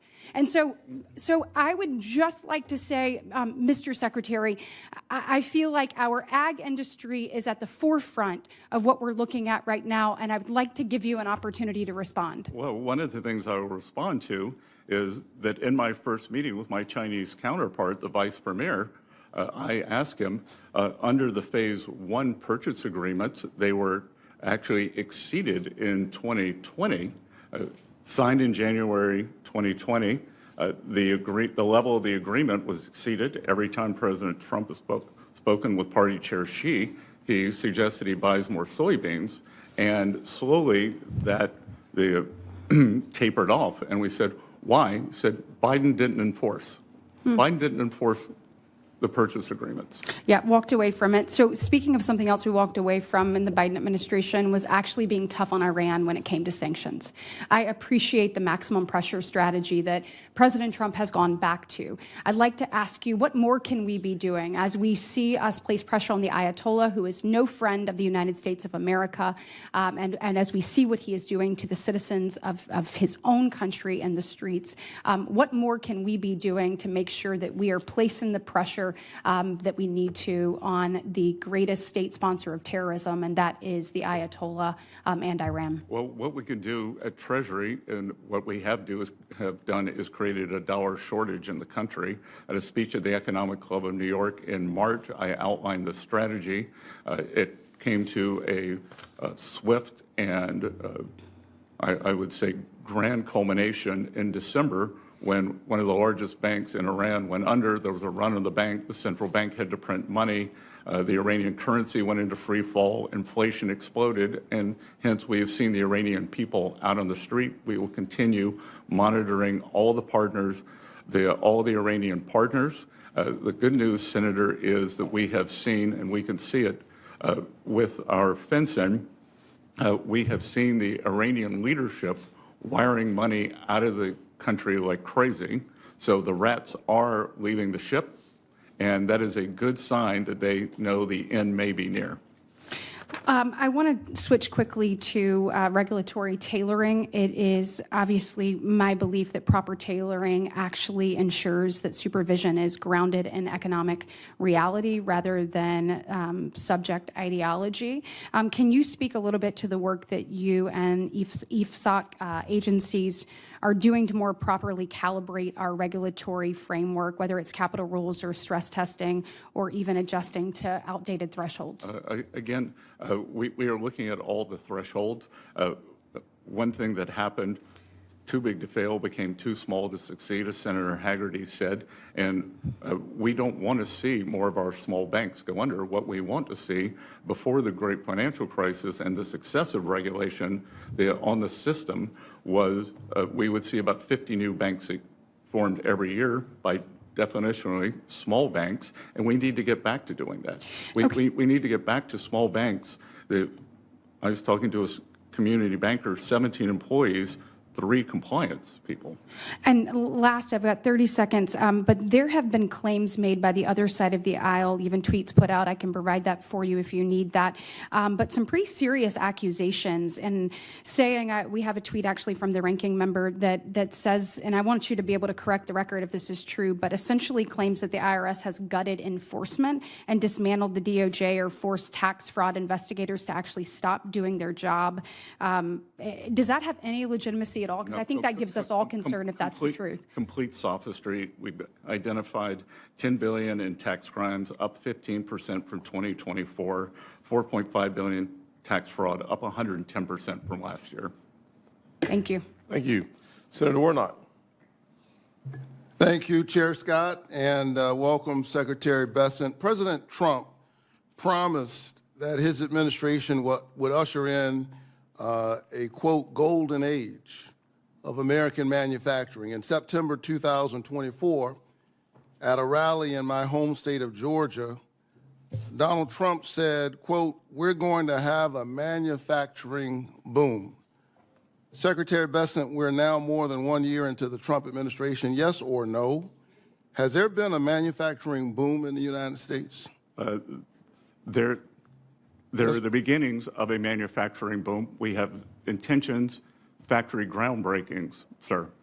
So your answer to that is yes, there's been a manufacturing boom? That we are at the beginning of a manufacturing boom. Okay, you and I could agree to disagree, but more importantly, manufacturers are telling us something different. Manufacturers are struggling because of the president's policies, and that's what they keep telling us, and the facts keep telling us. In fact, just this past Monday, the Wall Street Journal published this article entitled, U.S. Manufacturing is in Retreat, and Trump's tariffs aren't helping. I request consent to enter this article into the hearing record. Mr. Chairman? Without objection. Secretary Bessent, do you know how many manufacturing jobs the United States has lost since Liberation Day in April 2025, when the president first announced his tariffs? Yes, Senator, because you were out of the room, but it was already brought up. We do many things, sir. I don't need you to tell me where I was. 72,000, and I will point out that the Wall Street Journal 72,000 is not called the Main Street Journal, and they care more about Wall Street than Main Street. Sir, I'm not asking you to opine on the Wall Street Journal. I have 3 minutes. Just answer the questions that I'm actually asking you. So 72,000 manufacturing jobs, according to the Federal Reserve Bank of St. Louis, thank you for answering the question. Manufacturers shed workers in each of the 8 months after President Trump unveiled his tariffs on what he called Liberation Day. I would submit that it's a strange liberation and a curious freedom that leaves you unemployed. Even worse, smaller businesses are struggling to keep up with the tariff chaos. Big manufacturers may have the resources to shift suppliers. And I need you to understand the spirit of my questions. I spend a lot of time talking to the people in Georgia who've given me the great honor of representing them in the United States Senate. And so this is about them, and especially our small businesses. They don't have the ear of the president. They don't have access to Mar-a-Lago. And so they're not able to insulate their company from the worst of the tariff. Secretary Bessent, small businesses without the same resources or unfettered access to the president, what should those businesses do for the relief if they can't get into Mar-a-Lago? Against our small business confidence is up.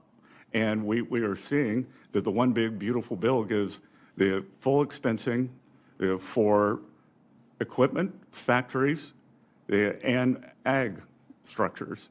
They are telling us that it's more expensive to make basic things. We are moving in the wrong direction. The facts don't lie. The president lies often, but the facts don't lie. In fact,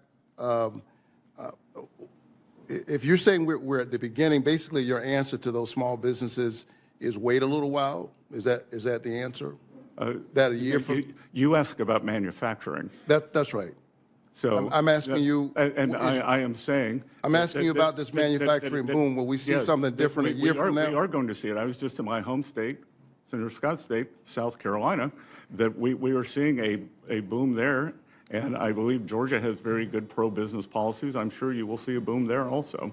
The factory build intentions are quite high. I'll tell you what I see. I see, as I talk to folks, that it's more expensive to build things in America. I see that we've lost 72,000 jobs a year into this administration. We've lost manufacturing jobs every month since he called for Liberation Day.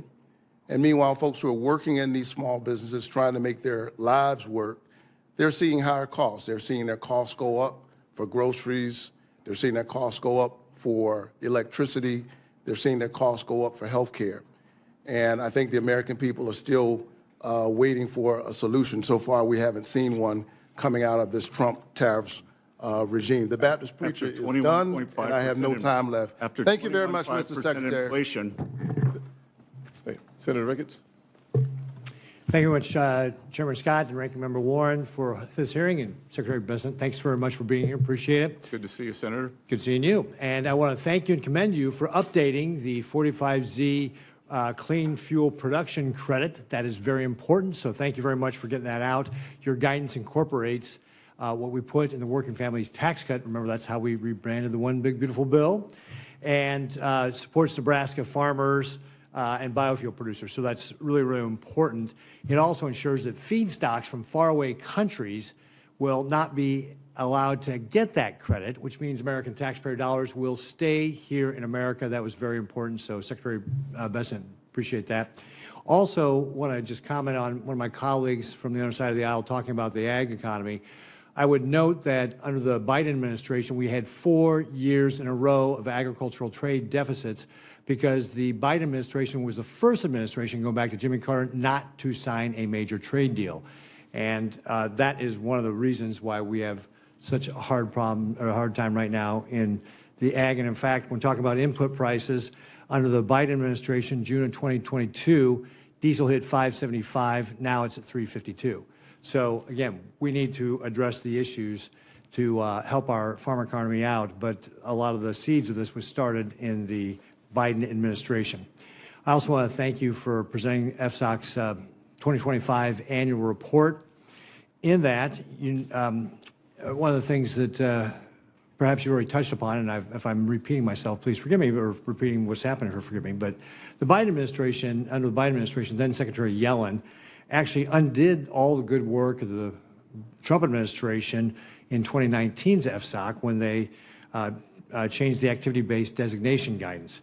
Yellen replaced it with her own guidance that was turning a last resort safeguard into a tool that could be weaponized and stifle innovation and restrict access to capital that would grow our economy. A little over 2 years ago, I sent a letter to then Secretary Yellen about how the 2023 entity-based designation guidance was misguided, lacked evidentiary support, and increased the likelihood of market distortions. Secretary Bessent, do you agree with the characterizations of the 2023 guidance that could do all these things, could cause market distortions?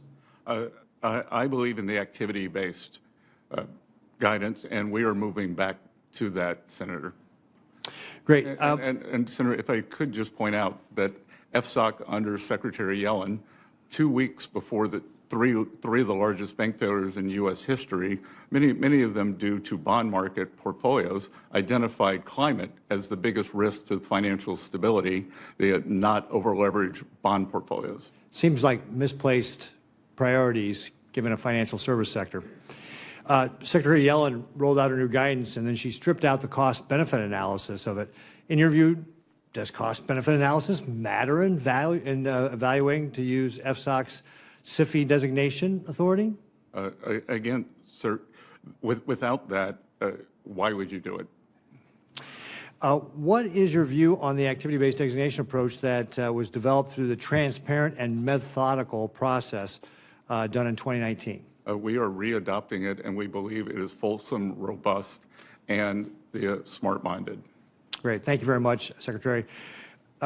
Thanks to President Trump's leadership and your steady hand at the Department of Treasury, the United States economy is doing very well. I think the GDP growth in the last quarter, third quarter, was 4.4% annualized in 2025. Labor markets remain resilient. The unemployment rate is 1.2% below historical average.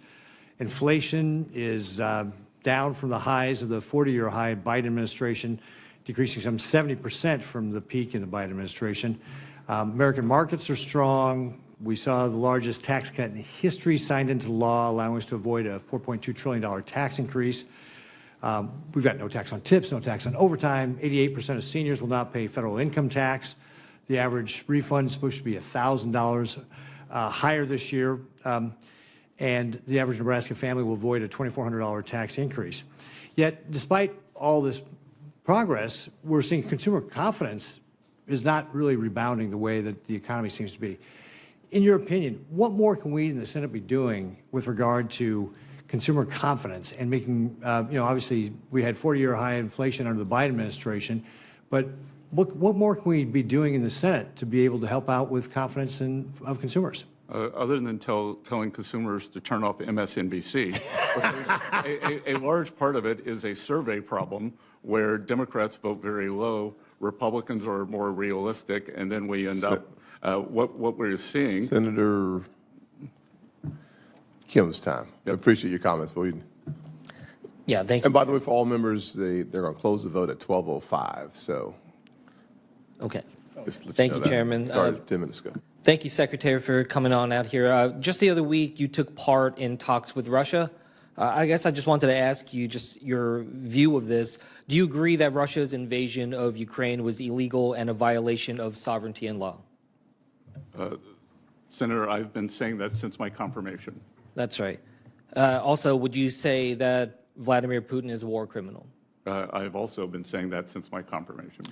Now, before you started, Treasury regularly targeted hundreds of actors and networks who sent critical goods to Russia's war machine with rounds of sanctions every 1 or 2 months. The previous administration added about 297 China-based entities and individuals to our sanctions list under the Russia sanctions program. I want to ask you, do you know how many you have added and designated as part of the Russia sanctions program since you came in as Treasury Secretary? I do not, but I do know that President Trump sanctioned Rosneft and Lukoil, which was the major sanctions achievement, and dwarfs everything else, and has brought the Russians to the table for the talks that I was at last Saturday. And you'll have bipartisan support for those sanctions, but I'll just say that there is also bipartisan support on doing everything we can to crack down on Russia's war machine, not just on the energy side. And so, as I said, the previous administration has added 297 China-based entities. This administration has added 0. That is the number 0. So I just urge you. The previous administration was extremely weak on sanctions, and it was on record as saying that they did not want to increase energy sanctions because they were worried about the midterms, worried about the failed election of Vice President Harris, and in a display of cowardice. I'm not asking you about that right now. But on the way out the door, Jake Sullivan raised some of the energy sanctions. President Trump, they took the most bold action. So we have done more. I'm asking you here, can you commit to this Congress that you will take action to sanction Russia's shadow fleet?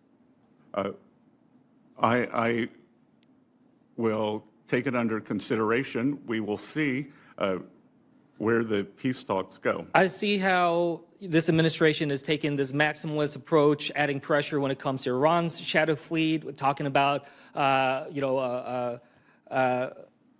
cutting off Venezuela's ships. I think that there needs to be consistency here. And again, there is bipartisan support for this. I wanted to just switch gears. Would you agree that money laundering is a national security threat to this country? Yes, sir. Now, with Binance founder Zhao pleaded guilty to violating anti-money laundering laws and was sent to prison, Binance then injected billions of dollars into Trump's family business, World Liberty Financial, and Zhao asked for a pardon and received that. I just wanted to ask you, is that a conflict of interest in your opinion? I am unfamiliar with any of that. I wear many hats.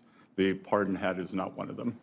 I'm just asking, do you see it as a conflict of interest, though? Again, I'm not going to respond to that. When you had the Russia talks, was Jared Kushner a part of the Russia talks? Yes. What is his official role in the U.S. government right now? I believe that he is a special envoy. So you believe that he has an official position and that is not a unpaid volunteer position? Sorry, I believe that it is not an official position, that he is designated as an interlocutor as we bring many people into the talk. I just raised this because this is the problem that we're seeing right now when it comes to these conflicts of interest. We see the Trump family getting involved in different roles, even though they don't have official positions.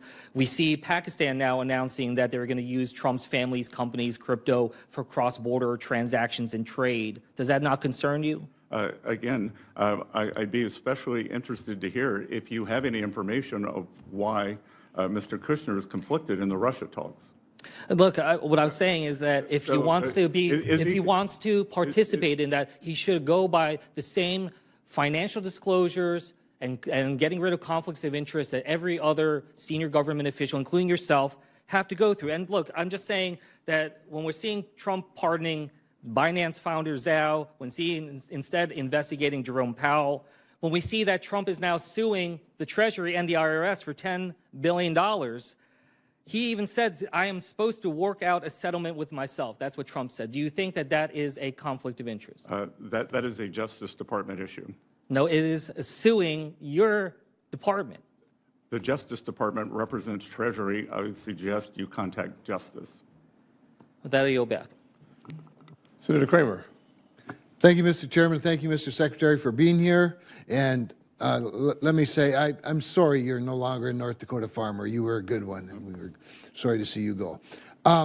So I'm going to really shift gears here and talk about something that truly is bipartisan, and that is the adoption tax credit. And I know you wake up every morning thinking about it, but and I'm just going to ask you to look into it for me. But during last year's Working Families Tax Cut, the reconciliation package, we took a version, we altered the adoption tax credit a bit to include making it partially refundable up to $5,000. And previously, up until 2011, there was a refundability of part of the credit.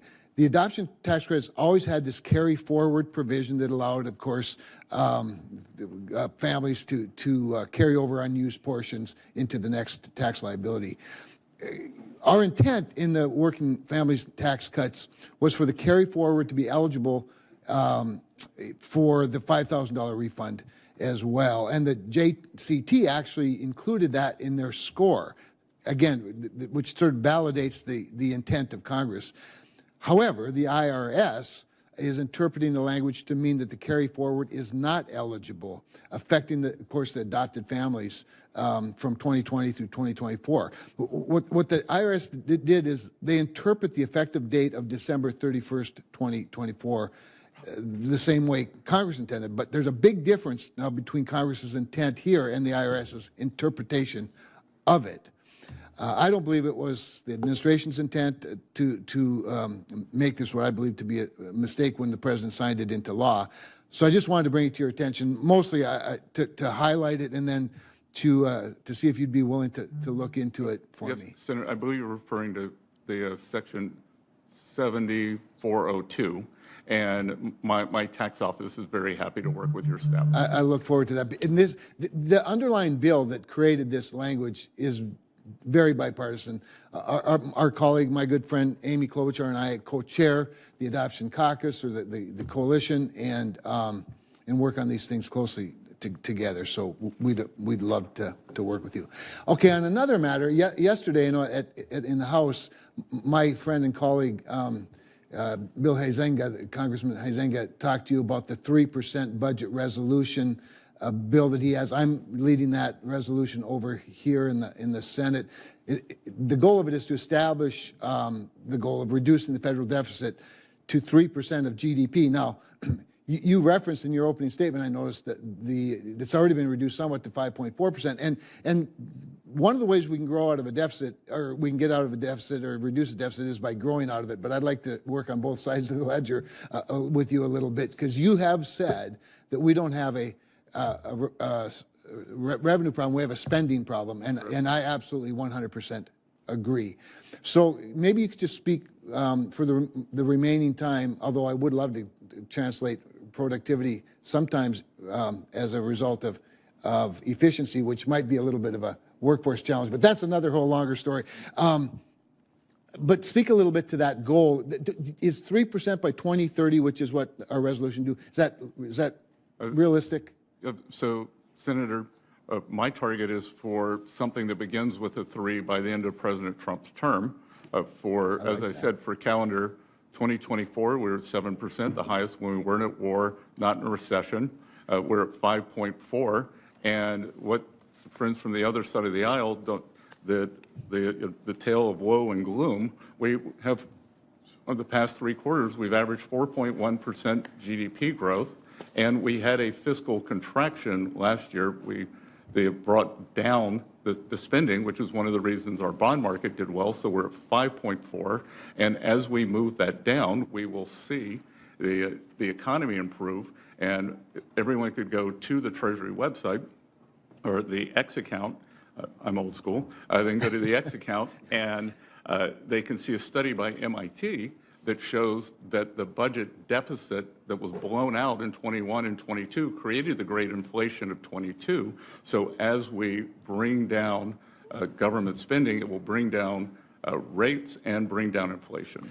And at the productivity growth levels we're at right now, I mean, who knows how quickly we can get out of it. I think we're in an exciting time that could be like we saw in the 90s. I agree with you. We're at the beginning of the boom. I yield back 2 seconds. We'll take them. Thank you, sir. Senator Gallego. Thank you, Mr. Chair. Secretary Bessent, thank you again for being here today.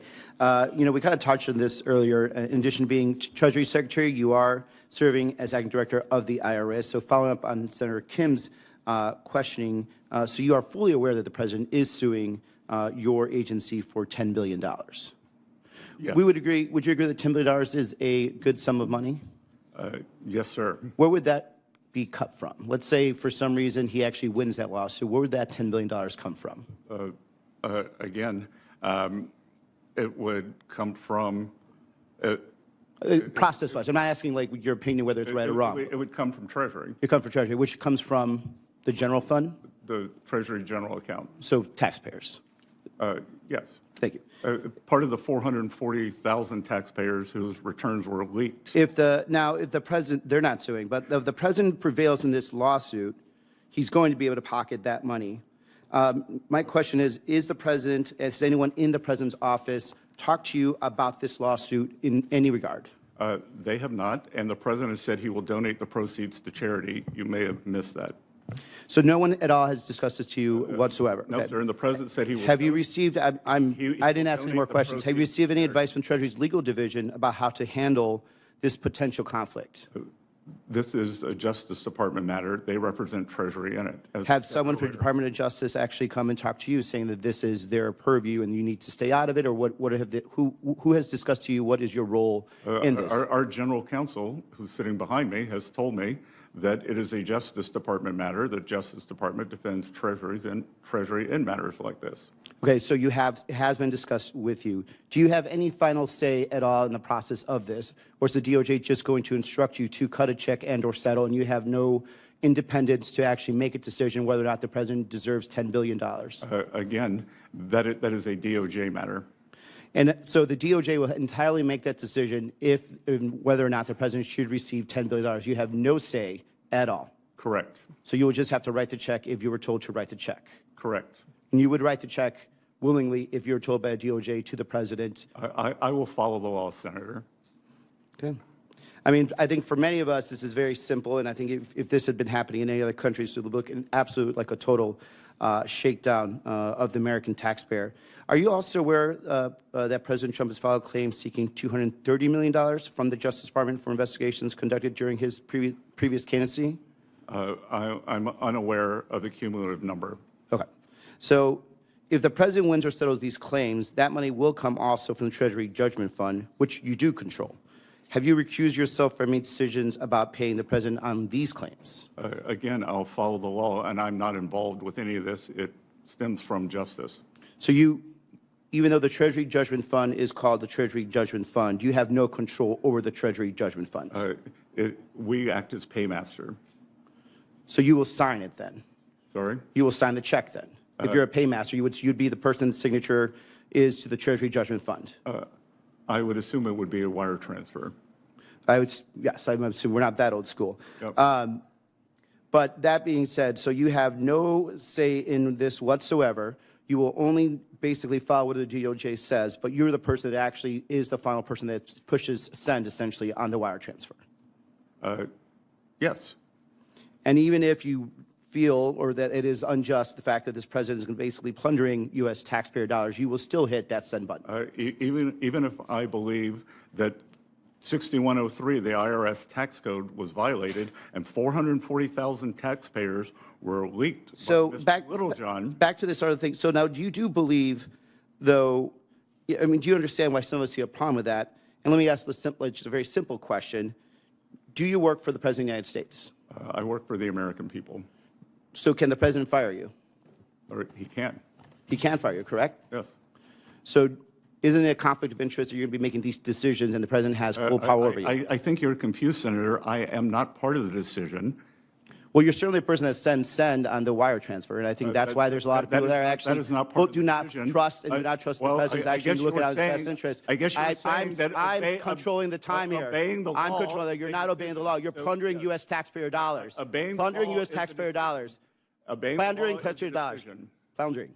Thank you. You'll back. Okay. Senator McCormick is now recognized. Thank you. Mr. Secretary, welcome. In Pennsylvania, we're fortunate to have abundant energy resources, as you know, when you attended our summit, a skilled workforce, and world-class universities. The pro-growth policies of President Trump have enabled the Commonwealth to capitalize on this optimism and investor confidence, and it's attracted billions in investment and spurred growth. The working families' tax cuts are set to deliver more than $600 billion, a new relief to the middle class. And still, there's more to be done. Permitting reform, for example, would unlock billions, perhaps trillions of dollars that sits on the sideline right now. And so, Secretary Bessent, would you talk for a minute about permitting reform and how important those reforms are to unlock additional growth beyond the fantastic growth we've seen so far? Well, as I've often said, Senator, the president's economic program is a three-legged stool: trade, tax, and dereg. And permanent reform is a very important part of the deregulatory agenda. And as we've seen, more supply also pushes down inflation and increases economic growth. I think it is the deregulatory agenda is the most unsung part of the president's agenda. Yeah, I couldn't agree more with that. And there's going to be a big push, I think, from the Senate. There's already been legislation in the House, and Mr. Secretary, looking forward to your support for a permitting reform package, which I think could really stimulate further the president's agenda. Second question: the Working Families Tax Cuts also created Trump accounts, a new tool, creative, sort of really remarkable moment to support families and build wealth for the next generation. Can you talk just for a minute about the motivation for the program and what do you think this is going to be able to accomplish? Senator, 38% of American households do not have any exposure to the U.S. equity market. So for the next 4 years, as a $1,000 seed investment is made to all newborns, it will bring them into the system and set them on a path. There can be contributions from family members, from employers, from philanthropies, from philanthropists, and we believe that over 20 states will do this. So it is going to, over time, allow all families to have a share of the great American innovation and growth economy.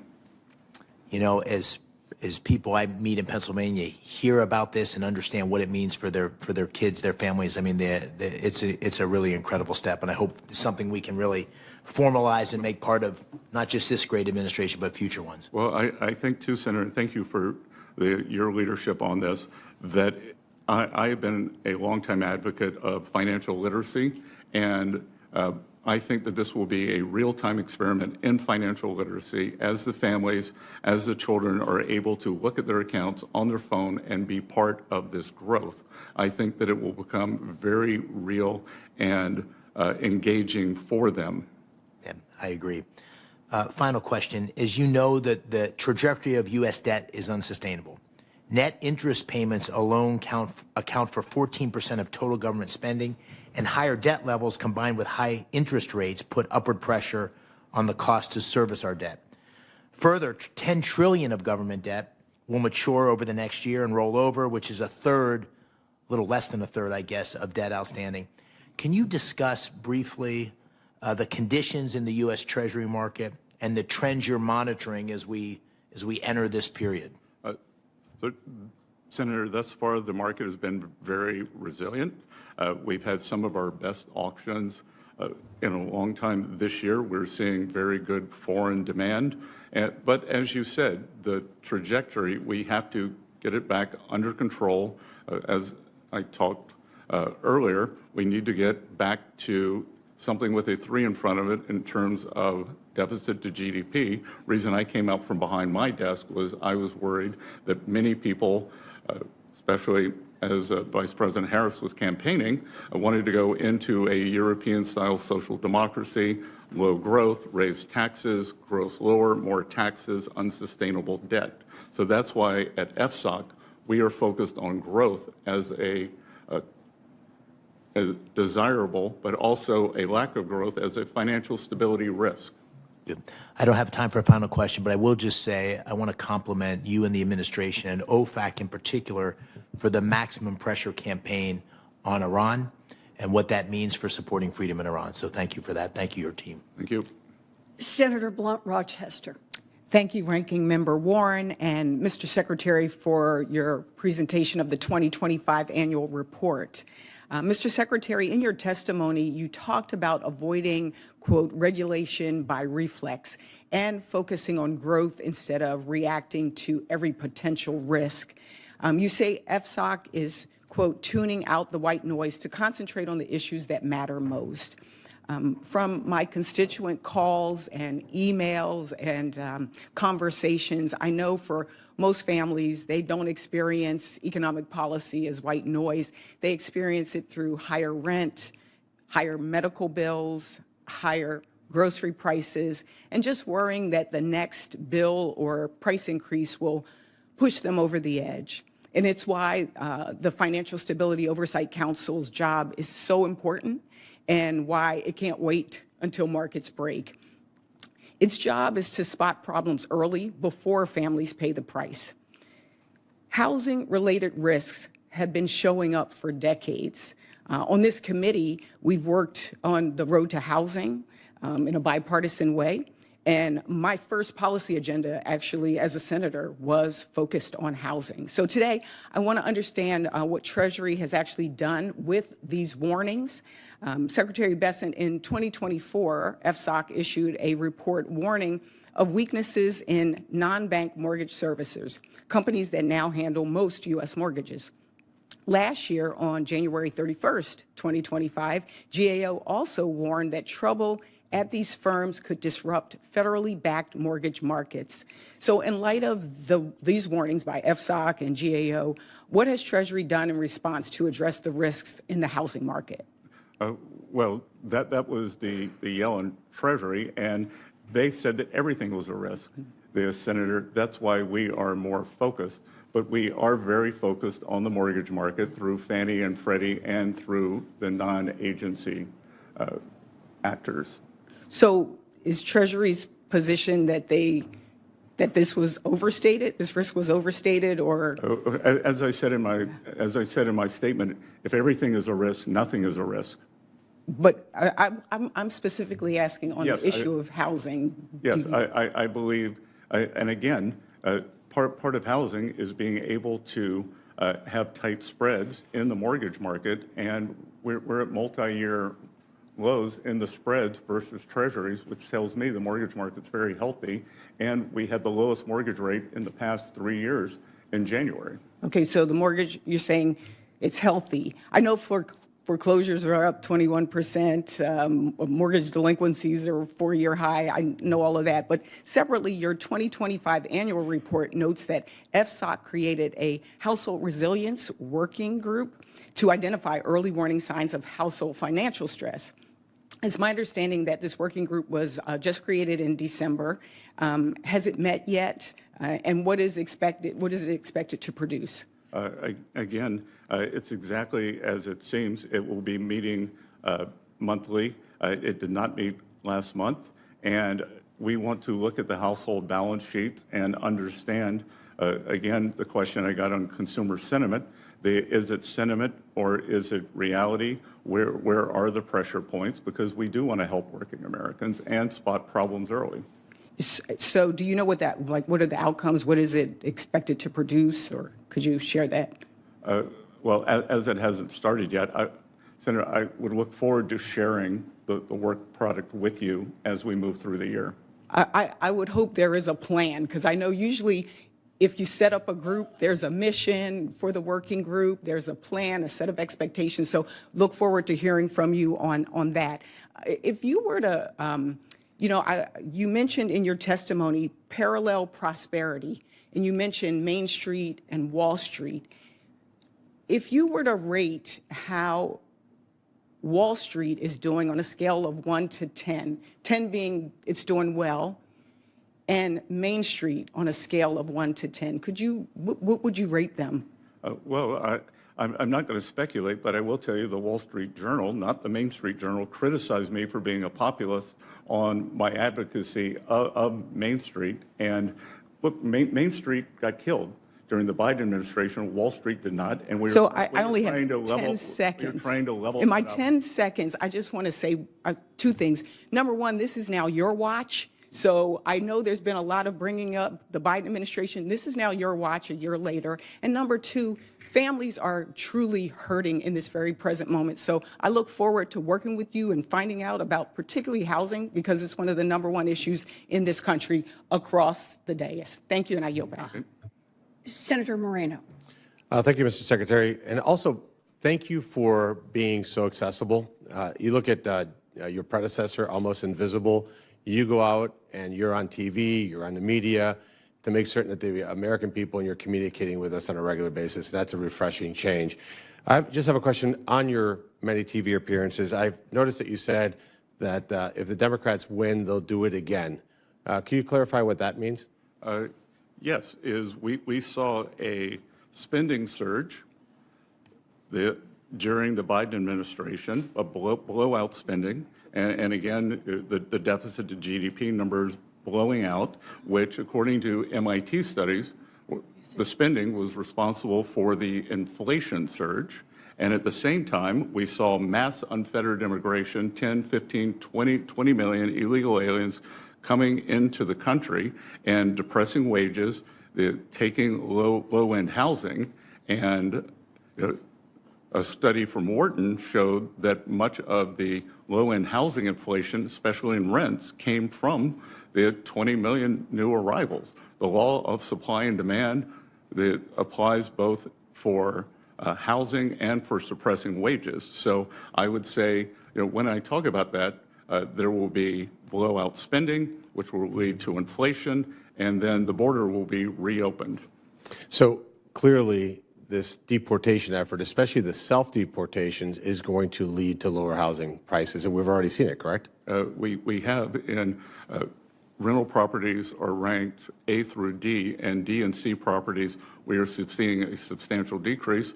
But what we're also seeing is because of the supply that is coming on, we're seeing a decrease in rents nationwide.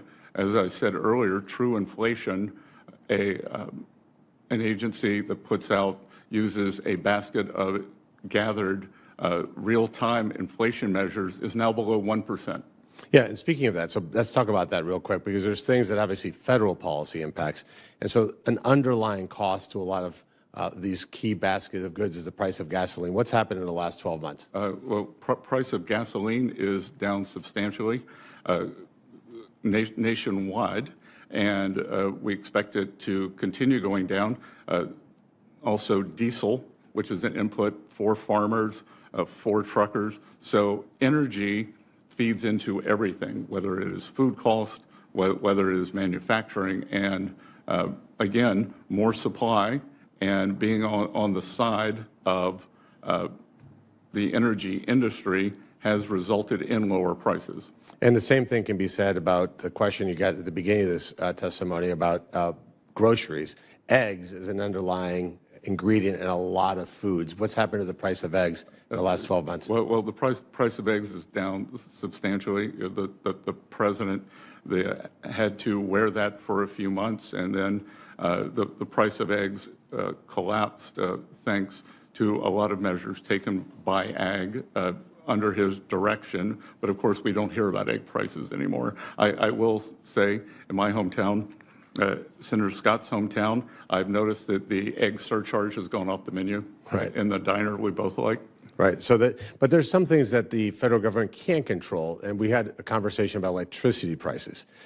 What state would you surmise, I'm not trying to quiz you here, but what would you surmise, which state has the highest cost of kilowatt hour in the country? California has the highest cost in everything, the highest taxes, the highest homelessness, but believe it or not, Massachusetts wins this one at 31 cents per kilowatt hour. Ohio's at 17. Well, and so a lot of that, wouldn't you agree, Mr. Secretary, that a lot of that is state policies, the policies initiated by those states? A huge amount of state policy, and whether it's Kathy Hochul, governor of New York, blocking pipeline, whether the decision in New York, the sitting next to the Marcellus Shale, will not allow gas in, and the pipelines to New England or down from Canada. New England has made the decision to deindustrialize. Even when I was a college student, Connecticut was a hotbed of small manufacturing. Well, and again, let me just say, from an Ohio perspective, we're happy to provide low-cost energy to New England. Would you be surprised to know that Massachusetts also has twice the core inflation as the national average? I wouldn't, and seeing the statistics for how many people are leaving the state, I understand why. So, in conclusion, you'd like to see states do more of the things that states like Ohio do and less like the things that states like Massachusetts do. And the last thing we want to do is take those policies and make them national. Would you agree? I agree, sir. Senator Brooks. Well, first, I want to thank Chair Scott and Ranking Member Warren for holding today's hearing. I certainly want to say to you, Secretary Bessent, thank you for being here today to discuss our economy, which is very much on the minds of Marylanders. Before I get to my questions, I want to make a quick comment on market structure legislation. Mr. Secretary, I speak for many of my colleagues when I say that we really want to get to a good bipartisan bill. We want to get it done. And I've appreciated working with your team, both during the Genius Act and market structure process, and really appreciate their attention to the issue of stablecoin paying yield and interest. I am confident feel really good that we are going to get a bipartisan compromise that protects innovation and our community banks. And I really encourage your continued work on that issue. Now, the 2025 FSOC report confirms that 60% of small business loans and 80% of agricultural loans come from community and regional banks. And I am very proud to be partnering with Senator Hagerty. He and I have a piece of legislation to increase stability for businesses and their customers by expanding the deposit insurance available for business checking accounts. And so I join many Maryland business owners, credit unions, and small banks who believe a targeted expansion of deposit insurance could strengthen confidence in our financial system. The first question everyone wants answered about changes to deposit insurance, and it's a valid one, is who pays for it? I'm committed to working across the aisle to make sure that we get this right. And I asked your colleagues, FDIC Chairman Travis Hill, about cost and benefits in October. And Chairman Hill testified that a targeted expansion of deposit insurance would likely not increase deposit insurance premiums on small banks, and that any increased premiums on large banks would be small or immaterial. Do you agree with Chairman Hill? And more broadly, will you explain to the committee why a targeted expansion of deposit insurance can strengthen our banking system and boost business and consumer confidence? Senator, I want to thank you for your partnership on Genius, on Clarity. I am hopeful that we can get that across the line this spring.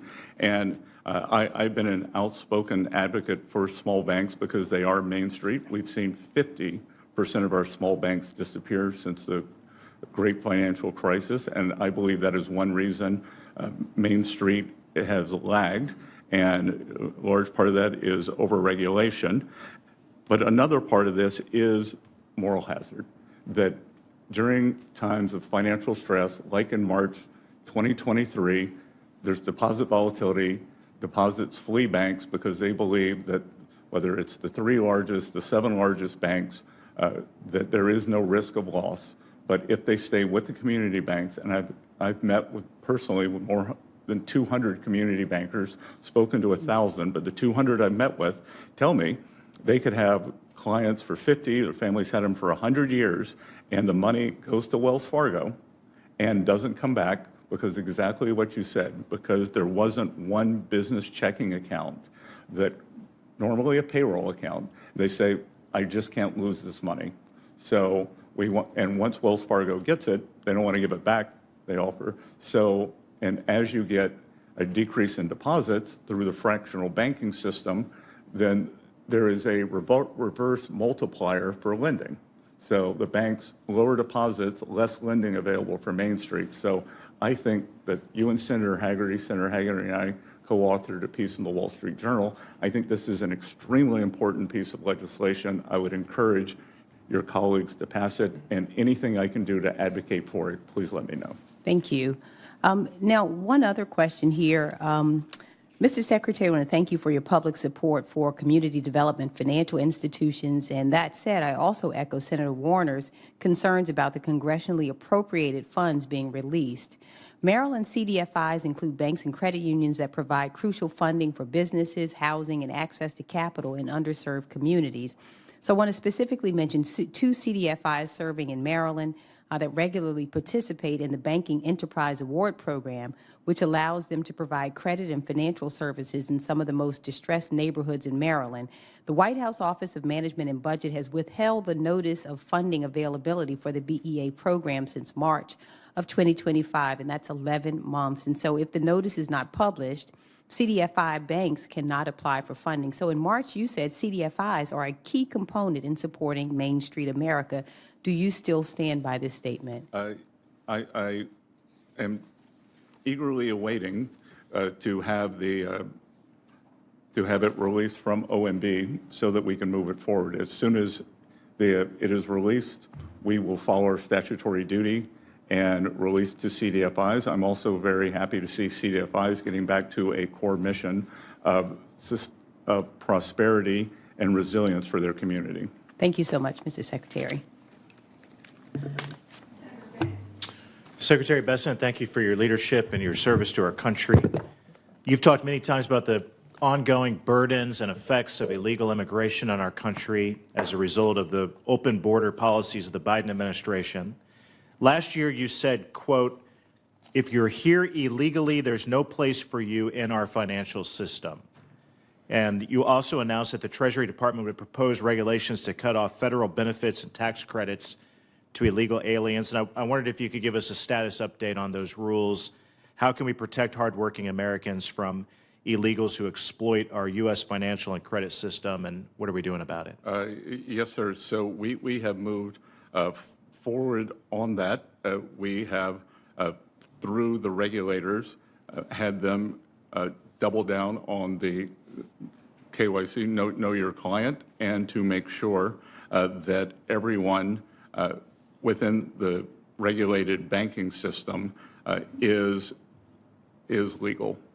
The other thing we have found out, and we saw it in Minneapolis as the hotbed of waste, fraud, and abuse, is outside of the banking system in money service businesses that a lot of money being wired out of the country, we don't know where. So this is a vulnerability we spotted in our system, and we are cracking down on that. We've also cracked down at the southern border because we've found that lots of cartels are using or money laundering there, and we've done that in a targeted basis rather than increasing cost to all banks. Is it your sense that it's working? Yes, sir. And what else can we do? Look, we are considering a re-underwriting of the clients. And again, many people are familiar with what is called a suspicious activity report, a SAR. We find that many of those come in after the horse has left the barn. So we are encouraging banks to be more proactive, know your client, and re-underwrite. Mm-hmm. Can you give us maybe an education a little bit about why all this matters? How does it affect my dad, retired factory worker in Fort Wayne, Indiana, the cost of illegal immigrants in our financial system and the credit system? Just give us a lesson on why it matters. Well, again, it creates instability, and it also creates, we've seen, I cited it earlier today, we've seen there's a Wharton study that shows that it increases rents for working Americans. It takes jobs. So we could think that if we look at household resilience for working Americans, they got clobbered because law of supply and demand applies that for low-wage earners, as you increase the workforce by 10, 15, 20 million in a very compressed period, then you're going to see the wage decreases. Secretary, I wish that my parents would have had access to Trump accounts when I was born and set something like that up for me and my brothers. I mean, what a game changer that can be to help babies today, young kids today achieve the American dream, who grow up on the other side of the tracks and have something, have an option like a Trump account. I praise you and President Trump and this administration for what you've done to work with Congress to create Trump accounts. One gentleman, Brad Gerstner, who is a native Hoosier, like me, he grew up a very humble background and made it big, and now he's given back and funding Trump accounts for Hoosier kids who are born today.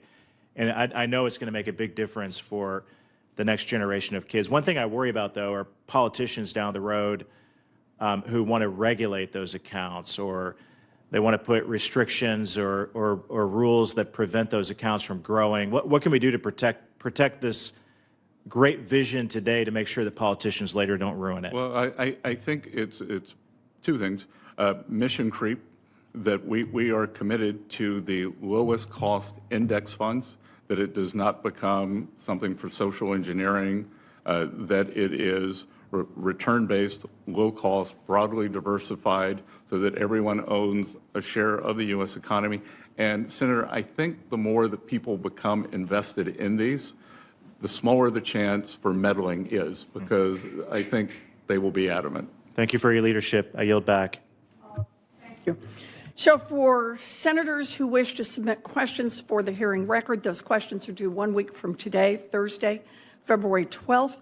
Secretary Bessent, you have 45 days from that day to submit your responses to questions for the record.